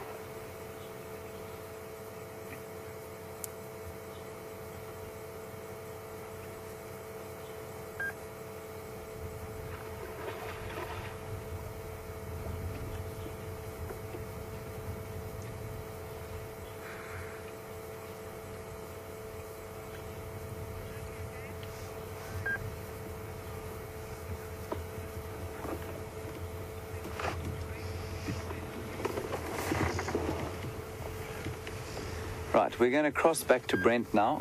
We're actually also going to make our way down there. Remember, we're having our Fireside Chat today at 5:30, unless something astonishing happens. But we'll probably we'll see you there at 5:30, and we'd love you to join in, and we'll chat about the highlights of the week and speak to a few very special guests. Okay, so off to Brent and the lions.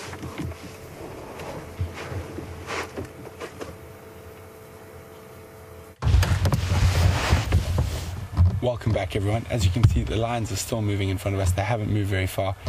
We've only been able to move now because that lioness was lying so close to us, and she's just moved off a little bit. The others are just off to there. We are going to keep following them. Just a reminder, tonight for the Fireside Chat as well, remember to send questions in for James. It'll be his first Fireside Chat. And also, you can send them in now as well, so we can have them prepared, or you can send them in during the chat as normal.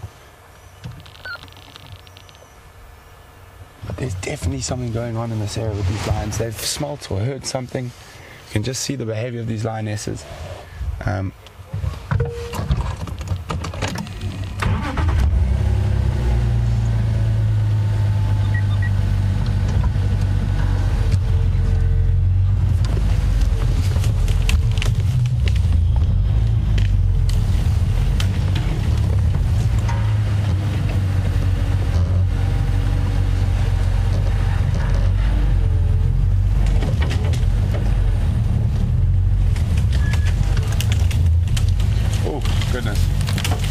Sometimes being downwind of lions is not ideal because of their high protein diet. They are quite flatulent, and it is really not a pleasant smell being downwind of a lion.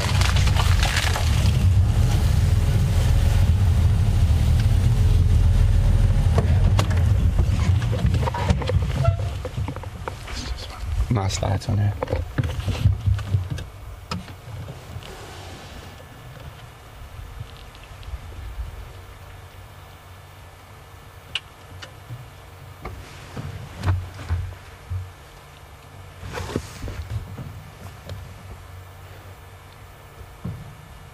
I definitely think they've heard something.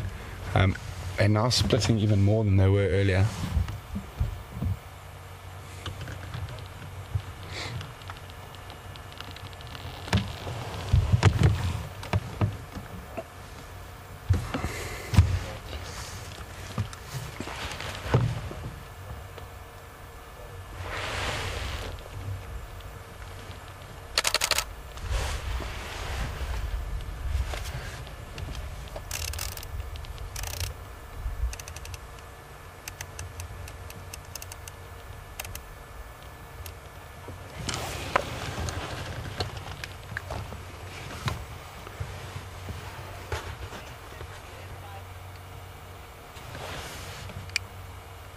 Copy, just get him to call me on the Game Drive channel when he gets onto that link. Scott will know where it is, that goes through from Gallagher Shortcut.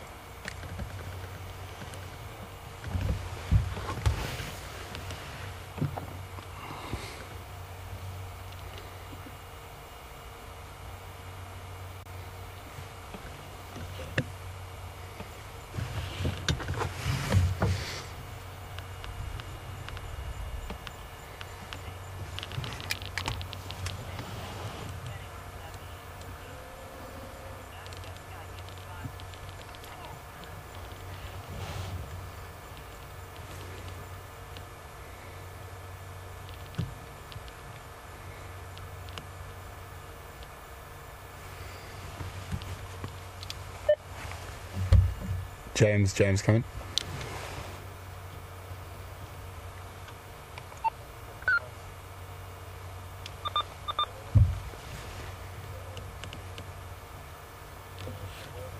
So there's definitely something going on. Even the sub-adults have changed their posture. They're not moving as freely as they were.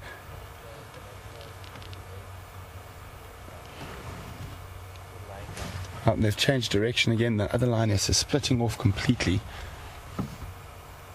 One has gone almost due north, and now the other is cutting south.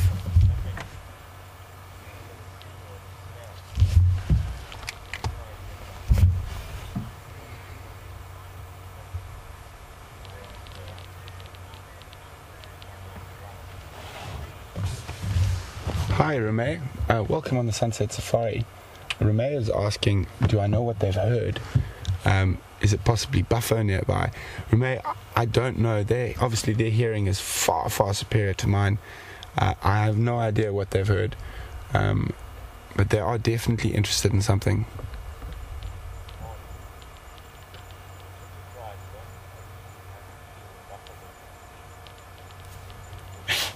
Oh, bless you.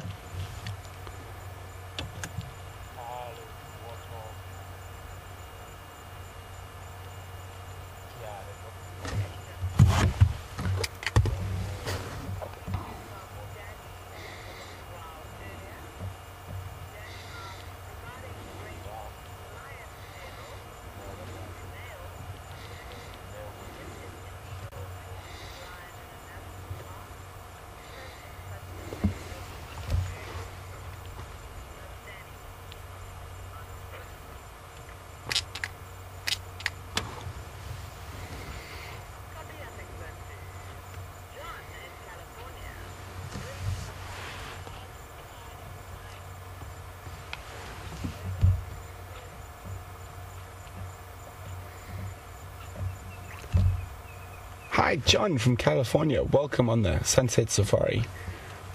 John would like to know what's the largest pride of lions I've ever seen. John, just hang on, John. Something's going on. I think that lion just disturbed a Franklin. Oh, and another lion disturbed a Franklin. Can you hear them alarm calling that? Churrum, churrum. Now that could affect the lion's hunting because it is notifying everything around that there is a possible predator.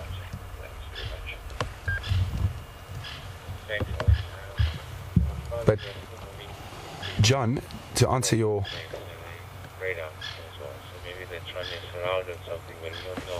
question, the largest pride of lions I've seen in South Africa was that mega pride, which was in the Eastern Kruger National Park in a private concession there, and there were when I left there were about 40 lions in that pride, but the biggest pride of lions I've ever seen was in Kenya on the Masai Mara, and there were 53 lions in that pride. It's quite possible it was what happens with prides that size. They often spend quite a bit of time separate from each other and then will only join every now and then.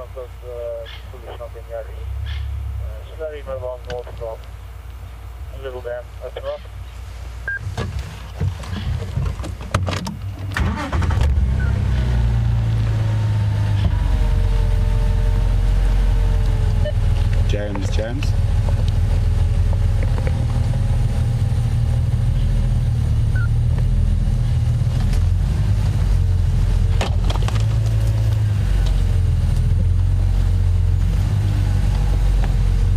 Now they're even splitting further.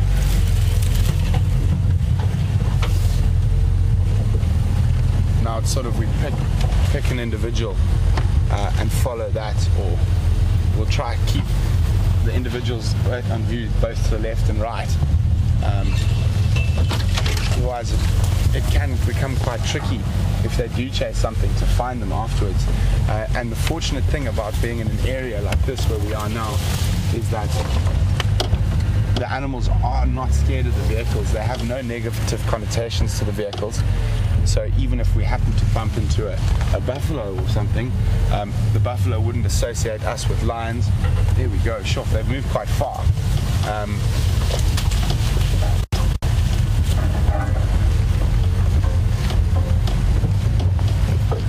And there's another lioness through there.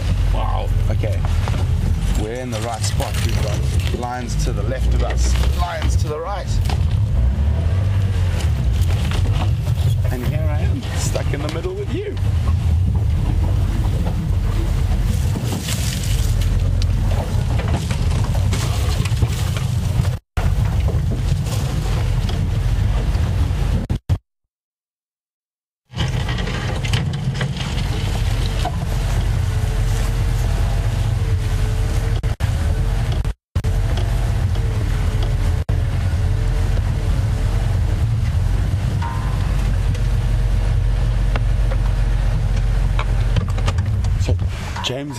James has moved into the other side of this position, just checking where the lions were going. So we're going to cross over to James. He's got the lions coming towards him. You might not see us again till Fireside Chat because Andrew and I have to go set up. So we're going to cross over to James and he's going to stay with the lions. So good luck, everyone. It's been wonderful and we'll see you just now. Yeah, maybe still using the other law. Welcome back, everyone, to Jiga. I think you've just been with Brent. We haven't actually seen him, but we're close by. And the lion you can see in front of you is part of the same pride. They're very clearly on the hunt. You can see the way she's behaving. We did have some kudu just behind us, and I'm not sure. It's a mystery how they communicate in a situation like this. The others are off to the right-hand side of where you saw that lioness, and she's just walking through the bush there. I'm sure the rest are going to come up from this way, and there are some kudu there, and whether she's seen them or not, I'm not sure.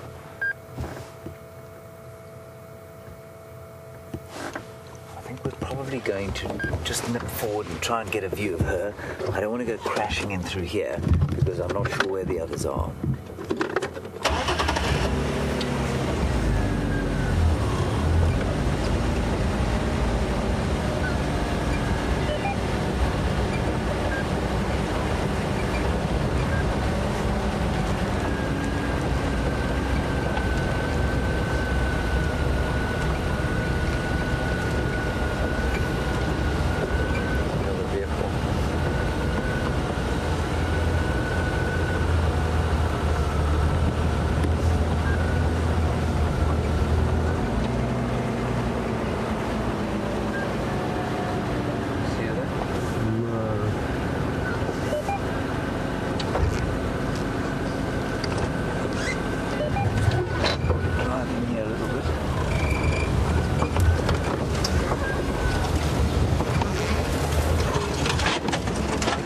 make a big noise and potentially disturb what they're doing. I'm just going to find out from this side where the others are. Let's see a vehicle up there.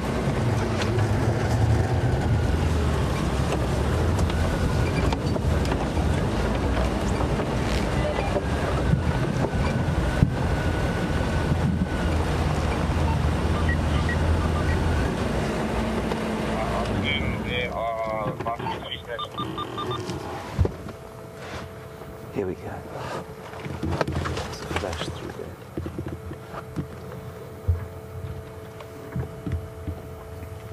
If you guys don't mind, we're just going to stand here and wait and see what comes out. I don't want to go thrashing through the bush here, just in case they are on the hunt.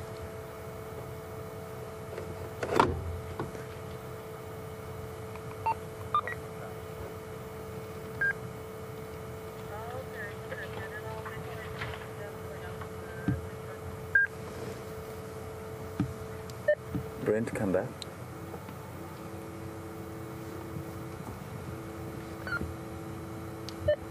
Brent, come back.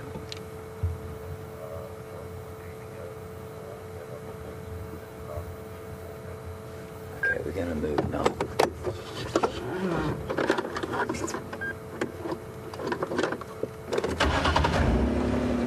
Slightly up the road here, and if we don't get a view now, we'll start blasting towards them.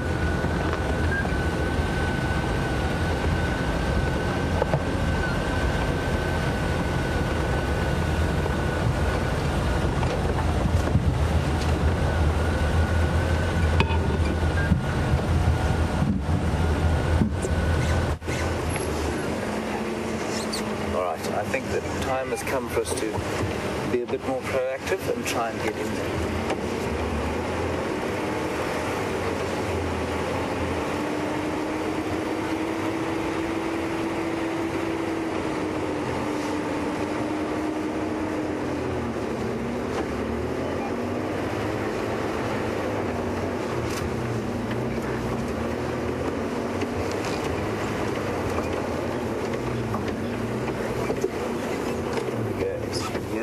Franklin's alarming. Yeah, go in.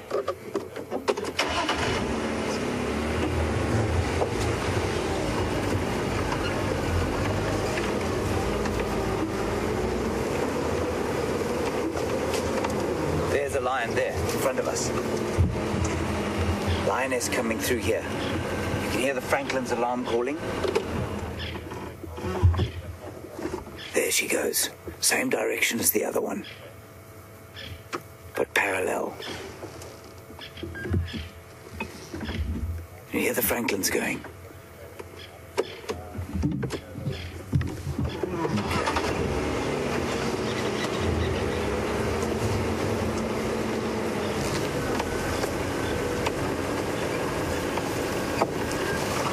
Sorry, Scott.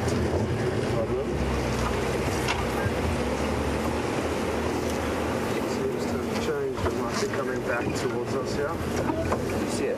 Yeah. She's coming towards us. Let's stand by here. It'll just be so great if she comes out into the open here. There you can see her. Now, as soon as the Franklins start to alarm call, everything else in the area, like those kudu we were looking at, will immediately take note and look around and see.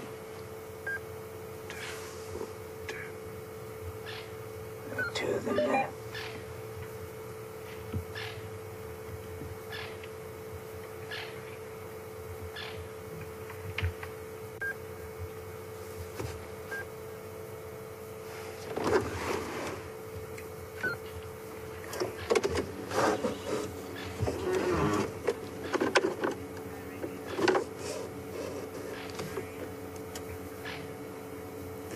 Marianne on Twitter would like to know the wind direction. It's coming from the front right-hand side of the car, so it's a northwesterly breeze, but it's very gentle. Certainly they are downwind of those kudu.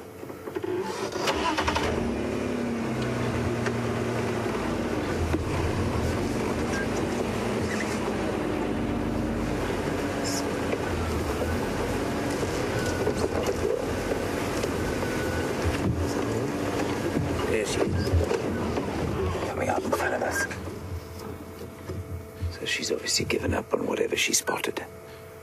That's a beautiful sight. Thin stomach. Golden light on her chest. Beautiful lioness, and look at the muscles in her shoulders as she moves.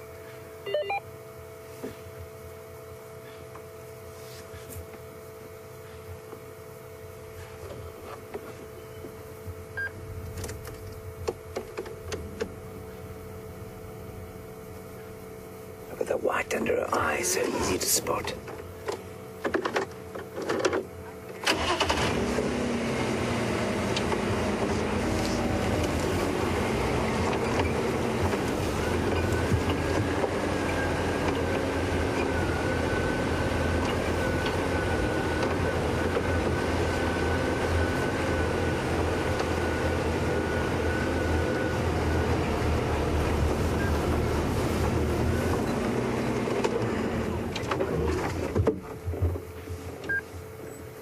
Pretend you're a lioness on the hunt, and that's your mate, or you're a cub following your mother. Look how easily spottable that black tail is, and the black to the back of the ears, compared with how beautifully camouflaged the tawny is against the winter grass.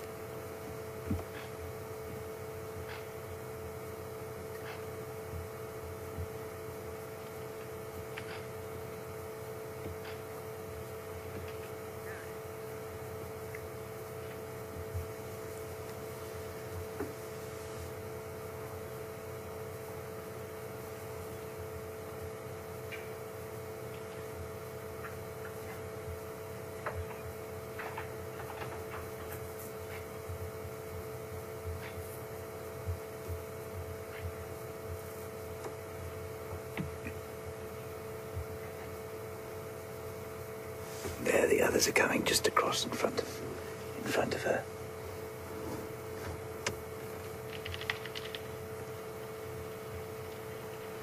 The camera's giving you a slightly incorrect impression of how bright it is. It's not quite as bright as you're seeing it there, but certainly still quite light conditions for them to be hunting in.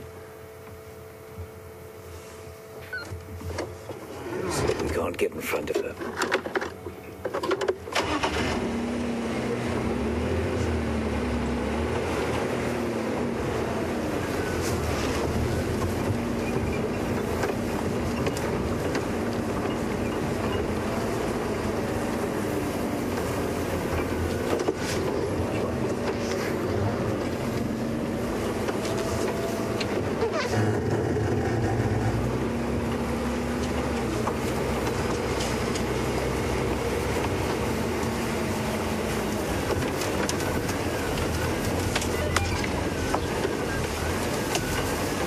More open area with this on top of the crest, and so we don't need to make too much noise.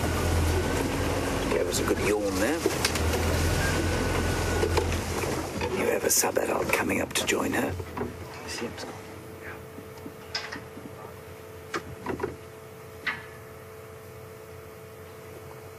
Another one off to the right-hand side there, quite far up, moving north. And north is to the right, my right.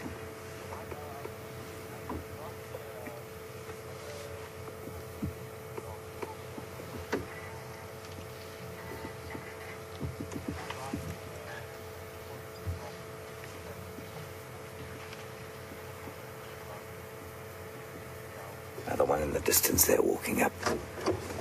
I'm going to go back onto the road and follow around. I think we might get a better view.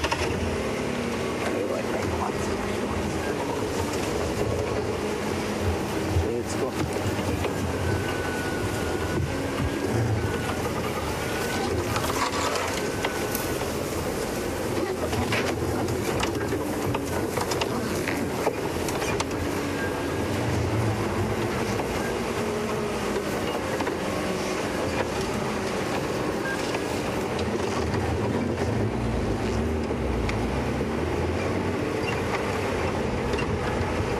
Tight. I'm going to drive a little bit quickly to get around the front here.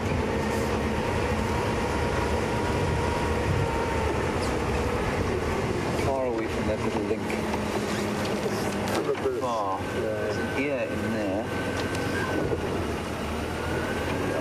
We might have to go in here.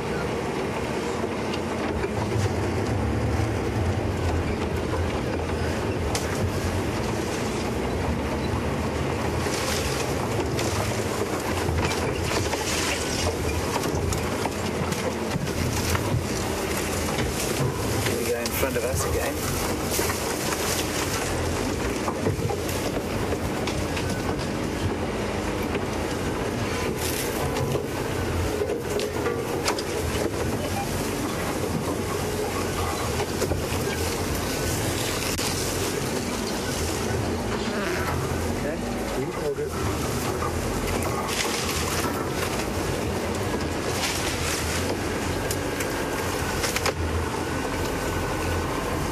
Playing now, some of them. And one lying down.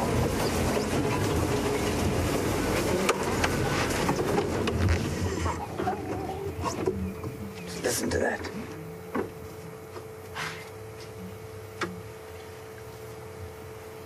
Very quiet contact calls. Very deep.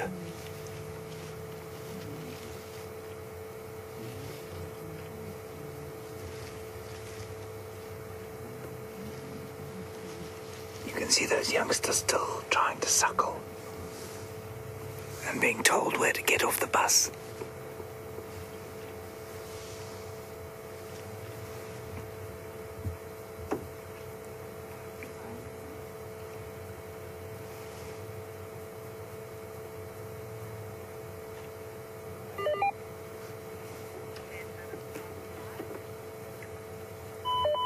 Here comes the young male.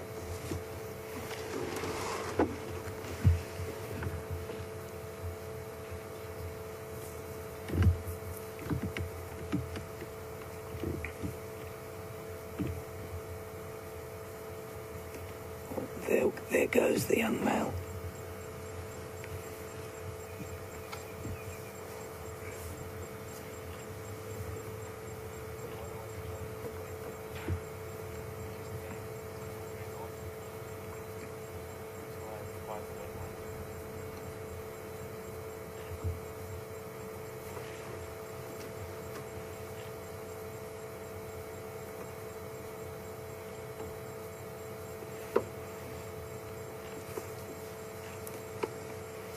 There's a lioness in front of us now, coming towards the other group.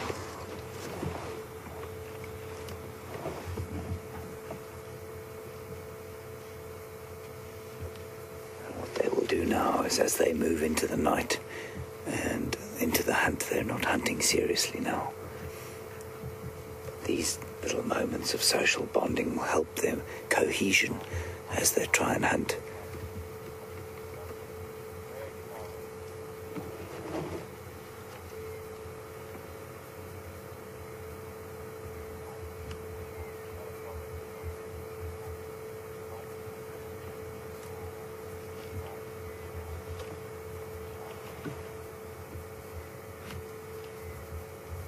The young male, of course, is a tremendous advantage to them in this case, because he adds a bit of muscle to the pride, and if they want to take something big like a buffalo down, they're going to need his strength.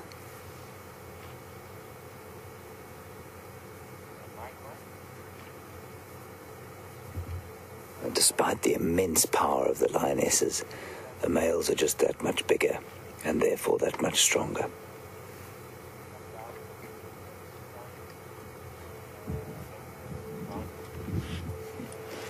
Like I think I've said before, you can see those tongues cleaning. That tongue would licked with that vigor up your arm would probably take the skin off.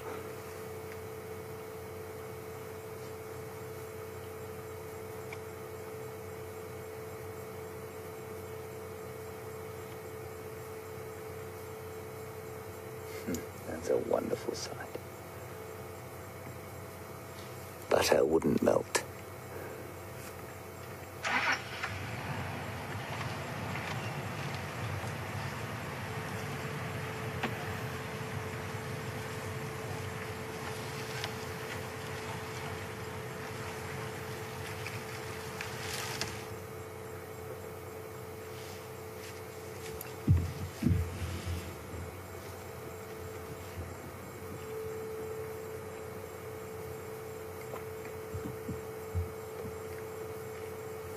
We're going to stay with these lions probably for another 10 minutes and then probably leave them.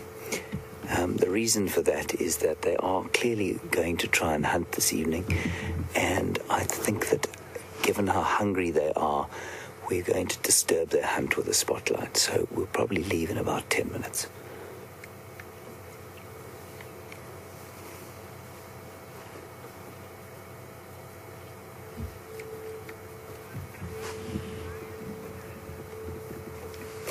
Hillary on Twitter, thank you for your question and welcome to this spectacular evening sighting. It's not a question I haven't had before, and which is interesting. Can lions purr? And I think seeing them doing what they're doing there makes you think of them as kind of domestic cats, and so you search for links with your own pussycat at home. Lions can't purr. Lions and leopards and tigers and jaguar come from the genus Panthera, and one of the characteristics of that genus is a very ossified larynx, which means that the voice box is quite bony, and any sound that comes out of it tends to be a fairly throaty roar. I've heard cheetah purr before, but they're from a different genus. And so the smaller cats can probably all do it. I've heard a caracal, which is like a North American lynx. I've heard them purr. But I think a lion's larynx is just simply not designed for it.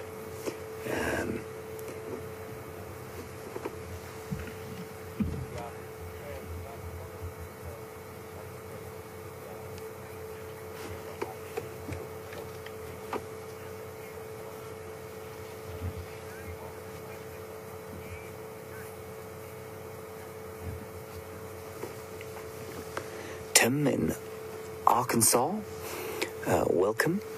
Lovely to have you with us. You'd like to know if lions can hunt, or if there's a preference for them to hunt in day or night. Unquestionably, they will prefer to hunt at night.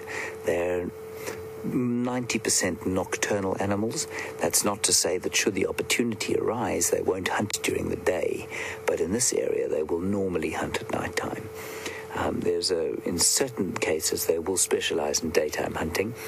There's a place in Botswana called Duba Plains where they hunt buffalo almost exclusively, and there they just do it during the daytime. The buffalo are so numerous and the lions so used to it that they will hunt the buffalo during the daytime.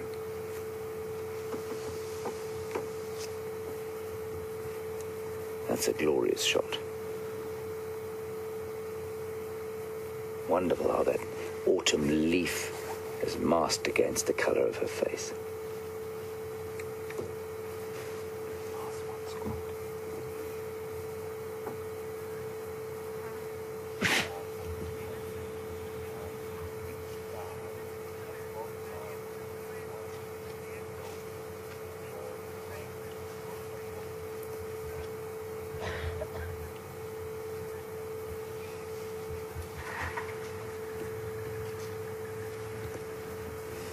Leslie in California, a question from you regarding, if I understand you correctly, the sort of sensitivities of driving around these lions while they're hunting, and comparing it with say, the noises that francolins make.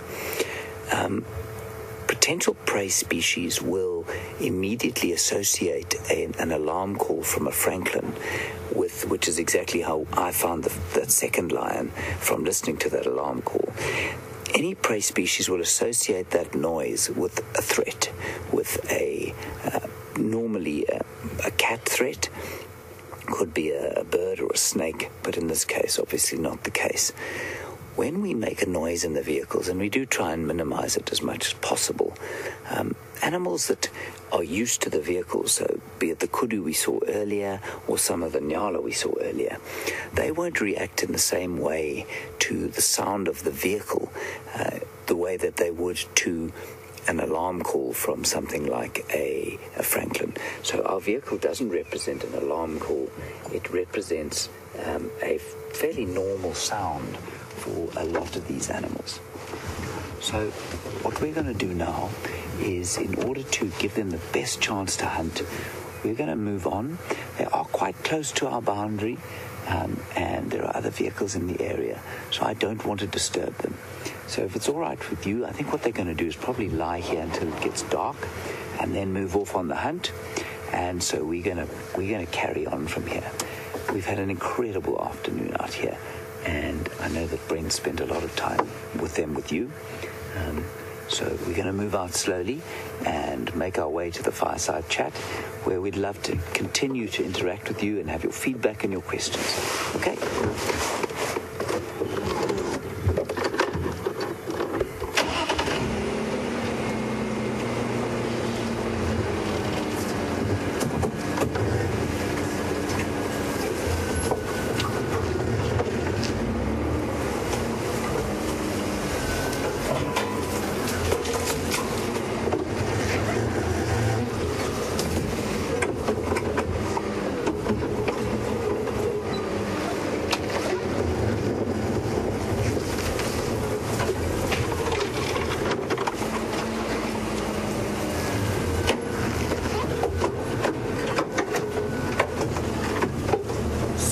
Alabama, you'd like to know why it is, if I understand you correctly, why it is that the females do most of the hunting.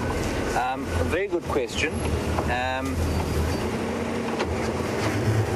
It's not necessarily because the males are lazy. But you know, they've evolved different roles in lion society as evolutionary time has gone on. So, for example, the male's role is to protect the pride territory, or not the pride territory, but their own territory. And by doing that, they provide protection for the pride from marauding nomadic males. Here, just watch your head here, Scott, to go through. And the female's job is to provide food for the pride and basically raise the cubs. And so there's just a sort of separation of roles. And it's very important that separation of roles exists in the lion society. Otherwise, the pride structure wouldn't work the way it's supposed to, and their survival would be compromised. I hope that answers your question, Susan.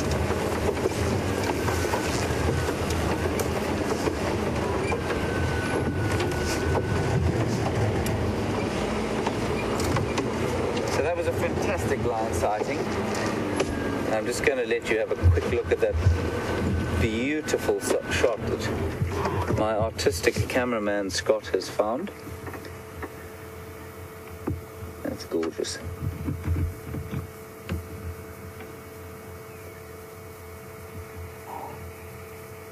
Beautifully, smoothly done. When I tried that the other night, I couldn't find the moon for half an hour.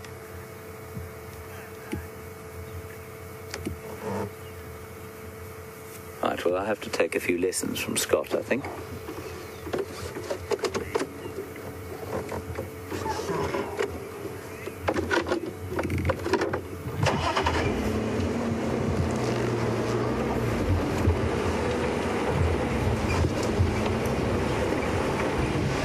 So we're on our way to the fireside, where, with any luck, the exuberant Brent Leo Smith has lit the fire, poured the scotch, and made the place comfortable for us. We're on our way there now. If you have any specific questions you'd like to ask at the chat, please start sending them through now.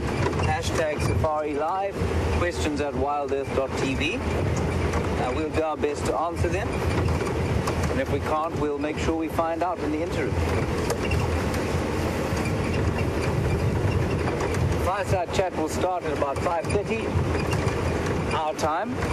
I'm not sure what time that is where you are. And 7 minutes time, says Scott, and we'll go on for half an hour. We have some special guests from, I think it's Ohio, with us this evening. And so So we'll introduce you to them when we get there. Some courageous young kids.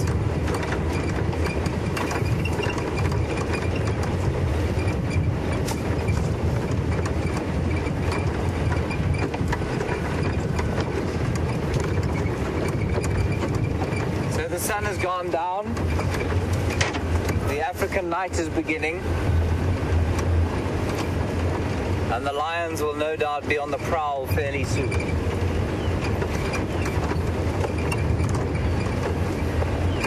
I imagine for the herbivores it must always be something of a delight to see the next sunrise.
I said earlier that the moon was at about 3/4. It's closer to 7/8, I think, at this point.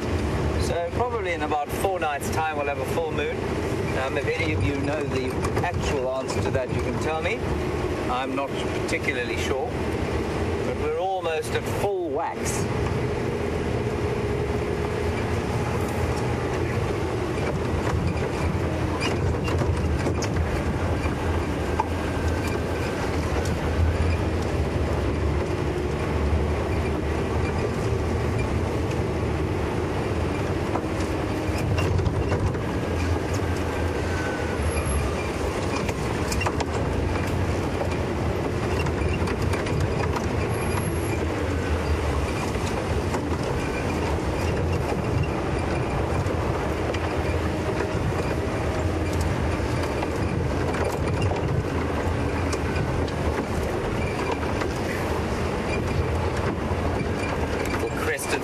On the road, his way to his roost for the night. They'll roost in trees.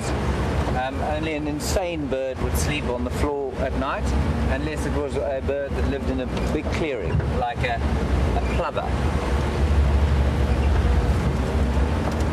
Lots of small predators that wander around at night, like civets, genets, African wildcats, which look almost like your domestic cats. Not the fancy breeds that you get, but a sort of standard issue tabby.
You want to know if cats mark their territories with glands that are distinct from urine.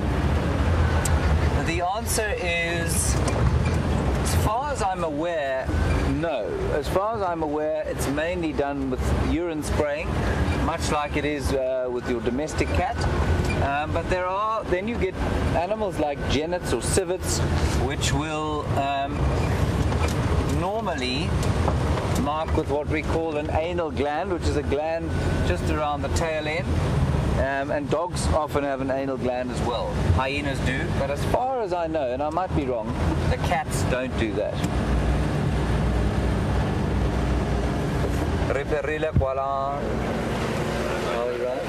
Well, good, yes, full of joy. Have you had a nice afternoon? Good. We've also had a nice afternoon, in case you're worried. Huge smiles.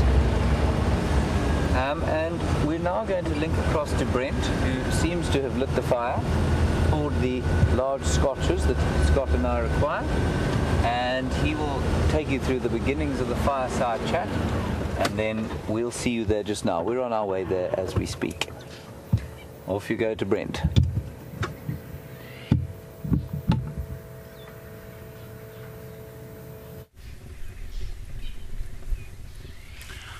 Good evening, everyone, and welcome to the Fireside Chat. I'm Brent. Pretty sure James and Scott are going to be here in a few minutes. Just before they arrive, just to let you know what's happening on tonight's Fireside Chat. Obviously, a very special Fireside Chat. It's James's first Fireside Chat. Also, it's a very special Fireside Chat. Oh, lots of smoke, sorry. Due to the fact that we had a really special email this week from a nurse who looks after the kids at the Dayton Children's Cancer Ward in Ohio. So hi, and a special, a special welcome to all of you, and we're going to have a special segment of the Fireside Chat just for you guys a little bit later. But other than that, we're going to start off welcoming James. We're going to chat a little bit about the highlights that we've had over the last week or so, and then we're going to move into the last bit and a nice little special segment for all those kids there. And I think I hear the vehicle, and here they come. So here comes James and Scott, right on time. So apparently those Nkuhumas pride have laid down. They definitely showed interest in something for quite a while, but I'm secretly a little happy they didn't do anything while I wasn't there. But unfortunately they didn't hunt further. They're probably, being lazy lions, are going to sleep for a little bit before they go anywhere on and carry on hunting. But I'm sure they're going to continue to hunt tonight. Unfortunately for us, they are quite close to our northern boundary, so fingers crossed that they decide to cut in the opposite direction rather than disappearing north again. And that's where they've been for the last while. They even crossed north out of the Sabi Sands into the Manyeleti, where they were for a while, and that's why we haven't seen them for a couple of days. So hopefully they decide to hang around a bit longer this time. Oh, lots of smoke tonight, but oh, there we go, the fire's going a bit better now. That should help control the smoke. Oh, or maybe not. But so Scott and James are going to be joining us shortly, and please join me in welcoming James. Obviously I've known James a little bit longer than everyone else, so I'm always excited to have a friend working with us. Quite nice that most of us now have known each other from beforehand, and we are starting to build. And here comes the man himself. Hello. Hey, James, welcome to your first Fireside Chat. Thank you very much. Hello, everyone. Here we go. We weren't too far away from you. Can I take it out now? No, I think we can leave it for a little bit. Build a bit of suspense. some suspense. So, James, how's your first week been? My first week has been, it's been, well, yes, week and a bit, 10 days. It's been fascinating, I must say. It's been very different from taking a game drive full of 8 people on the back of your Land Rover. Sort of 4,000 or 5,000 on the back of your Land Rover is a slightly more intimidating affair, but I've enjoyed it very much. We've seen some amazing stuff this week. My first day we saw a pride of lions, the same ones we've just been looking at, and a big pack of wild dogs that came running through it. And the most spectacular part of that sighting, of course, was watching the big male wild dog standing, well, I think she may have been a female actually, standing on top of the termite mound and barking almost like a domestic dog as the lions went past. And I mean, what a privilege on your first day to experience something like that. No, what a great start. I mean, I'm going to say I also started on wild dogs on my first day. Yeah. So. But James, I'm sure the viewers are really interested to know a little bit more about your past guiding experiences, where you've worked before joining us here at WildEarth. My past guiding experiences were. Shall we welcome Scott into the circle? We see him hiding in the corner there. Earpiece and everything sorted out. How are you doing, Brent? Welcome. Hello, sir. Hello, everyone. How are you doing?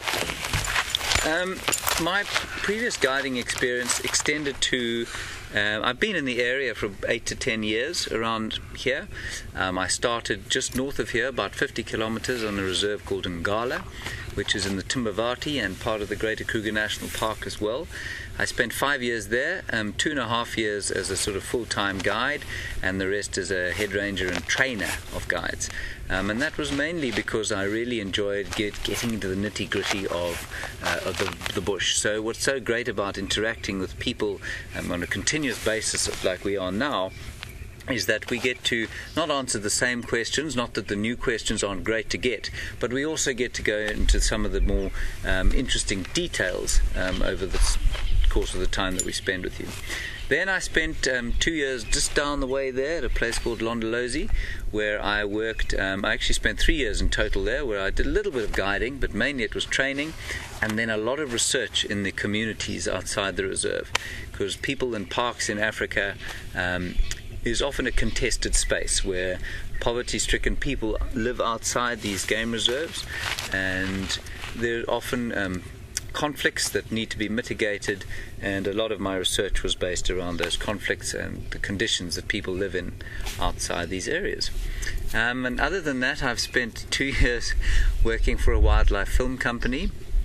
I starred in an entirely forgettable children's wildlife show once called Get Bushwise.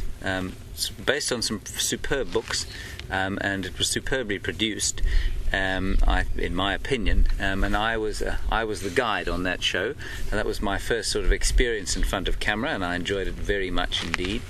And then I spent 4 years, believe it or not, in Johannesburg, where my soul halved in size because of the general climate of Johannesburg, of anger and aggression.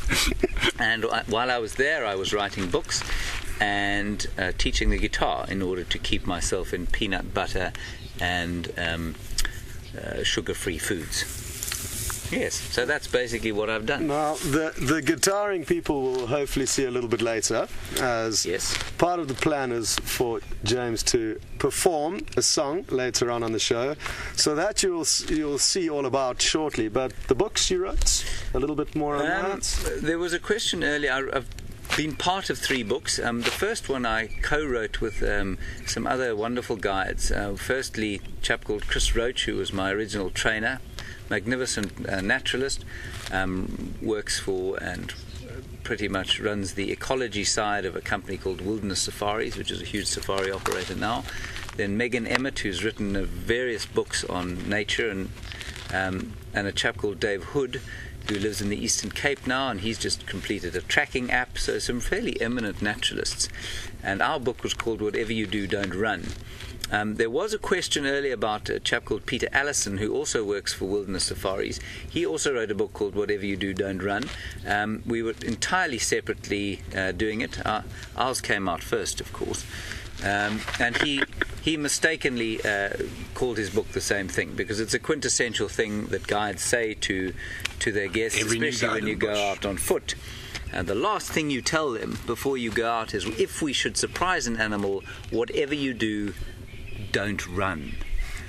Because you don't want to run away from animals. We're not even faster than the Franklins out here.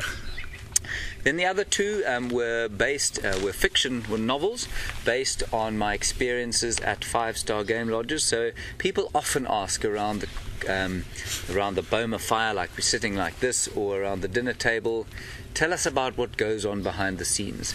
Because the 5-star game lodge is the front of house, which is the beautifully manicured and perfect sort of environment, and behind the scenes we are in Africa and we're in the bush, and so there's often complete chaos going on in an area where the guests have no idea. And so the stories are amusing anecdotes and stories about what goes on in the very real life of the 5-star game lodge industry in this area. So that's what they were about. James, we have a very specific question for you from Donna in South Carolina. Hello, Donna in South Carolina. She would like to know whether you've ever done stand-up comedy. Donna, I haven't ever done stand-up comedy. Thankfully. Thankfully. I don't think I'm that funny, really. Not like Brent. So, thanks very much for that, James. Just to give you give us a little bit of a rundown of where you're from, and guys, you're going to get a chance to know James much better over the coming months. But we're just going to move on to the highlights of the week for all of us. And James briefly mentioned his highlight there with the wild dog barking at the lions. And Scotty, your highlights for the last while? My highlight was certainly the time spent with Shadow and Sindile, her 8-month-old male cub. And we got really lucky. Got a call on the radio from Lee, who's busy training some students actually from America, and he said he had found the leopard. It had been chased up a tree by 2 hyenas, and as we were about to approach the sighting, our radio stopped working. Now, we knew we were close to him, but he was in the middle of the bush in a vague area that we knew of, so we stopped, revved the engine, and he revved his engine back. We were communicating through engine revs, and we thankfully managed to find him and the leopard. And we had been there about 10 seconds before all of you came on board with us, and we got to see him contact calling, which was really interesting because we weren't sure whether he was contact calling in response to his mother or in fact maybe calling in aggression or frustration to the 2 hyenas that were lying below. And as soon as he stood up and started coming down from the marula tree, we kind of pieced together the puzzle and realized that his mother must have been nearby for him to take the risk of coming down the tree with the hyena nearby. He surprisingly didn't get their attention because it was a very unglamorous kind of dismount from the tree, you could say, and he jumped onto one small tree with all 4 legs wrapped around it and then somehow clambered down, scuttled off without the hyena knowing, and in about a few minutes he reunited with his mother, which was absolutely incredible to see. We saw her lying on a stump before he actually got to her, and then were able to stop the vehicle, zoom in on the whole reunite, and from there we followed them for about a couple of miles, and then she started growling at him quite aggressively, and that was obviously her signal for him to now leave her alone so that she can continue hunting. Now, in that period of time where they were on the move, they were really playful, and we got to see some incredible interaction, which we would actually like to show you. There will be a very short highlight of the mother and the cub playing around. There's no audio on the clip, but the footage you see is really great. So in the next few seconds, enjoy the clip, and we will see you afterwards.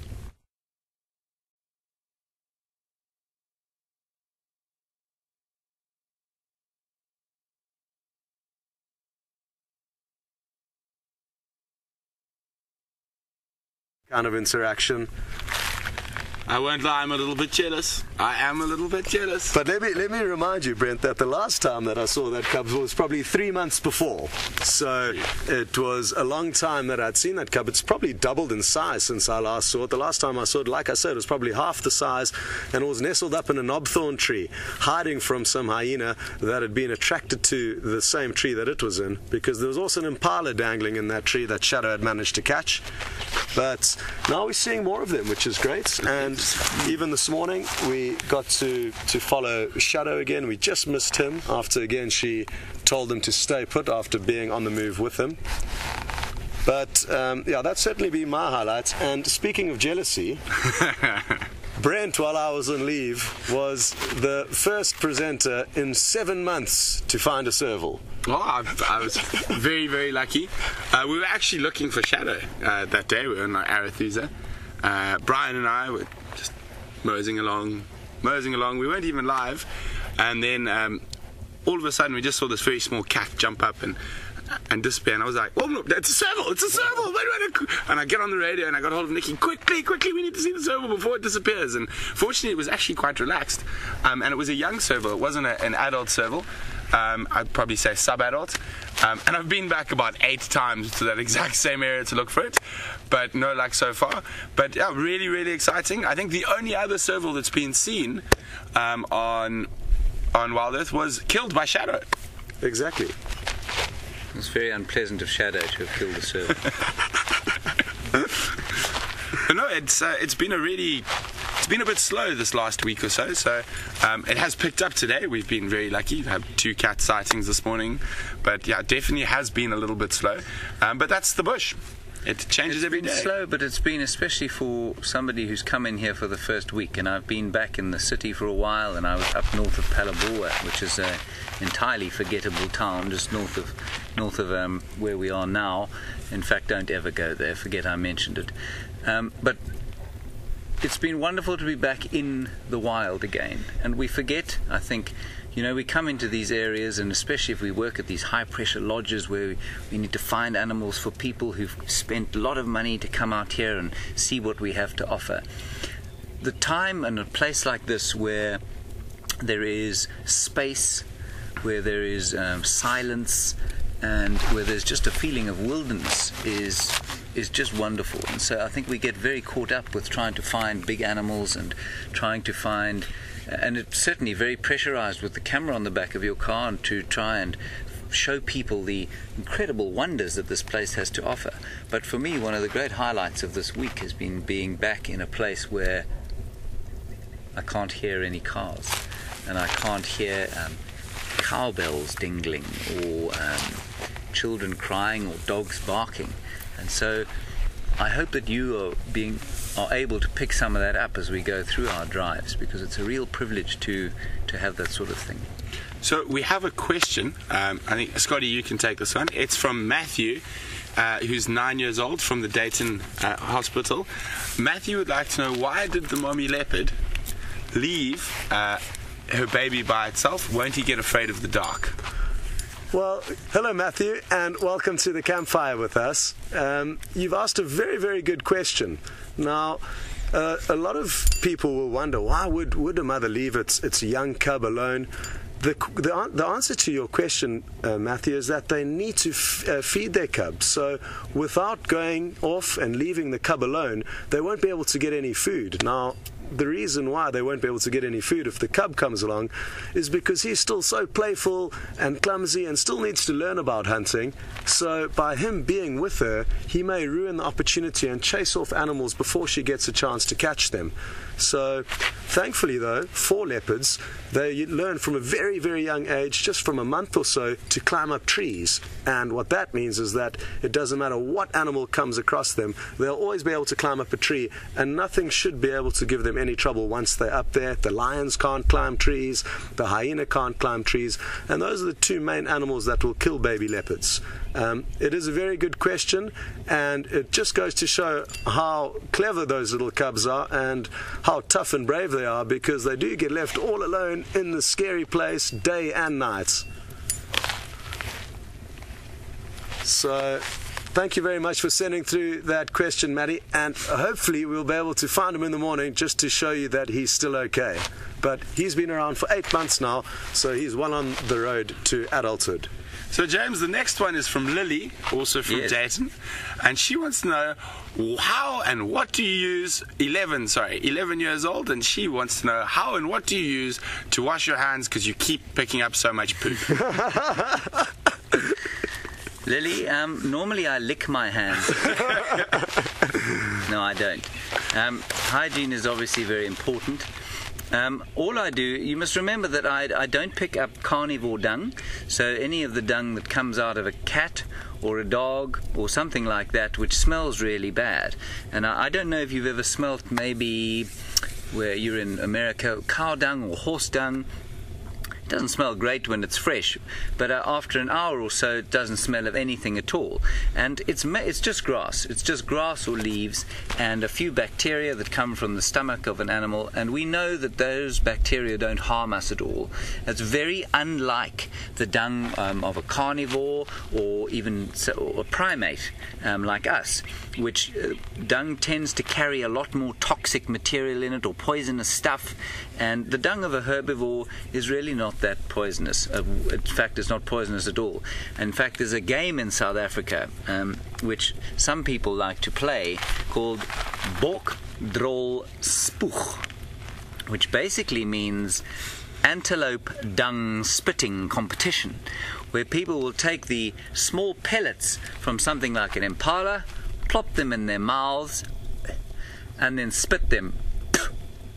And the person who can spit them the furthest is the winner. And that just goes to show that the herbivore poo is not in fact a danger to us at all. I am quite careful though when I have fiddled with the stuff not to put my hands in my mouth, although it wouldn't be a problem if I did. I hope that answers your question. Okay, well, we've just got another question through from Gail in Calgary. Good evening, Gail, and welcome on board. This one, I think Brent needs to answer because it's his fault that we're not finding K and Q, Quarantine and Nkuhumas, two leopard brothers. What are your thoughts on why we're not seeing them as much anymore? Well, Gail, thanks very much. It's a really good question. Gail, we were incredibly spoilt with those two boys. We were sort of at the right time when they were big enough to do a lot of their own hunting. They were obviously independent from their mother, but the core of their territories was very small, and we were very lucky to be in the core of both of their territories, so we were lucky enough to bump into them a lot. Now, as they've got a bit older, I think, what are they now, 29, 30 months old, it's possible that Mvula, who's the dominant male in this area, has started putting more pressure on them to move out. And I think the last time they were seen was just to the south of us, about 2.5 weeks ago, 2 weeks ago, when they actually shared a kill. I really wish I could have been there to see that. But since then, I've even spoken to the other guys. No one has seen them. So the reason we're not seeing them, it is their time. They have decided now, or they haven't decided, they've been pushed into trying to find their own territory. And male leopards, I think the furthest record I know about from South Africa was there was a male leopard in northern Zululand who, once reaching independence, moved over 300 kilometers before he set up a territory. So it is possible that they might stay close by, but it is also possible that they might move completely away from here. And that's also to stop with inbreeding with their sort of sisters and mothers and whatnot. So it is very sad. There is a possibility we might see them again, but if we do, I think it'll be very brief, and I think their time has come to go find their own way in the wild. Thanks very much for that, Gail. I personally think we will see them again, though. We have an argument about this. We have a discussion. I don't think it's time to say goodbye to them yet, because we have had tracks of what look to be young male leopard. It's getting difficult now because their feet are getting just as big as dominant males would be, just in there and thereabouts. But I still think there have been tracks of them lurking through our property. We just haven't been lucky enough to find them. Could be Bahuti. It could be Bahuti, which is another young male. So, I don't know. But Brent and I will basically have a competition, and James is obviously involved as well. I personally think we're going to see them. Obviously, James hasn't been around for as long as we have, so he's got less insight into the matter at this stage. But I guess from your experience, you know, young male leopards, what ages have you, any variances in ages they've been kicked out of home? I'd say anything from 2 years they'll move away, but I mean, some of them will stay until they're 4. And so it really doesn't, there's no way of telling. So I wouldn't bet on either of you right now. Good. Yeah, that's interesting. 2 to 4 years. So I guess they've been lucky. They've been able to stay a few months extra regarding the minimum time that they could spend in their mother's territory.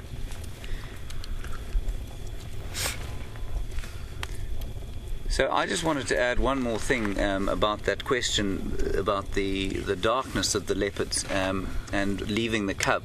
I think it was to Matthew. Yeah. Matthew, you must remember that the cats here are able to see far better than we can at night time. So what looks like darkness to you and me is actually more probably like a dim twilight, or that sort of time of the day when the sun's just gone down. That's what it looks like to them. So it doesn't look like it for you, like it does for you when they switch the lights off and you can't see anything anymore. So that's quite important for you to understand. We're going to take another question from Gracie, who is 7 years old. Hi, Gracie. Welcome. Really nice to have you with us. Gracie would like to know, do we swim in the water holes here? Well, I think we can all say an emphatic no. No, definitely not. We don't. It's tempting though, Gracie. It's very tempting because it gets so hot during our summer, and you can see the animals swimming, the buffalo and the rhino, elephants. A lot of the animals, even hyena, will swim into the water to relax and keep cool. But the reason why we can't is because there are two different animals, mainly one though, that don't like us swimming in their ponds. One of which is the hippo. But the more dangerous animal than that is a crocodile. And Brent will probably be able to tell you why they're more dangerous than the hippos. Well, it's one of the few animals that actually we are included naturally in their diet. Lions are dangerous at night, but during the day they'll run away from you. Whereas a crocodile will eat you every time if you're swimming around there. And I'm quite fond of my legs. But thanks very much for that, Gracie. We're going to hand over to James, who's got something special for all the kids at Dayton. So guys, I hope you really enjoy this. This is just for you.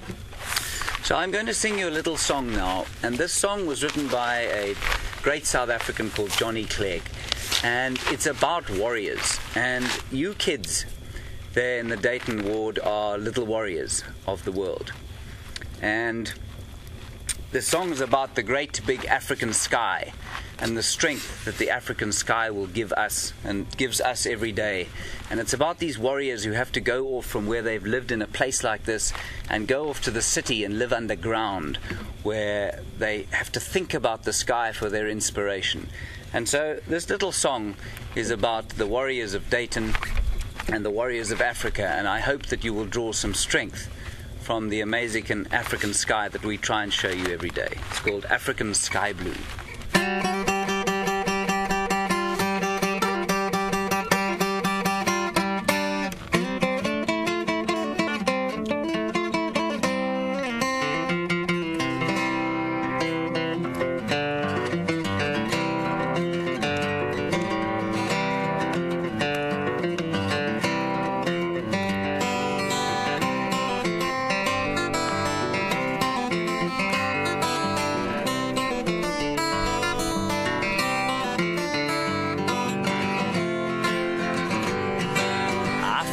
Sky blue, your children wait for the dawn. African sky blue, soon a new day will be born.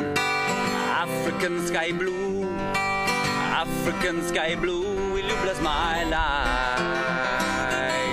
Oh, will you bless my life? Oh, will you bless my life? African sunshine, soon you will warm your children's eyes. The African river water will dance and leap in your morning light. African sunshine, African river water, will you bless my life? Oh, will you bless my life? Oh, will you bless my life? Oh, will you bless my life? Oh, what can I know? What can I dream? What can I sing? What will the future bring? Oh, you shine through me, but will you see me through? African sky blue, will you see me through?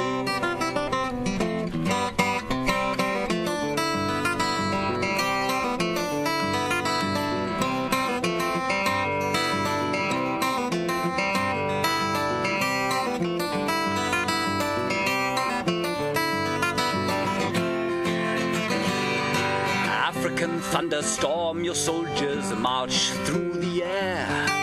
The African rain will fall and wipe away all my tears. African fallen rain, African sky blue, will you bless my life? Oh, will you bless my life? Oh, will you bless my life? Oh, will you bless my life? Oh, the warrior's now a worker. His war is underground. With cordite in the darkness, he makes the bleeding veins of gold. When the smoking rock's face murmurs, he only thinks of you. African sky.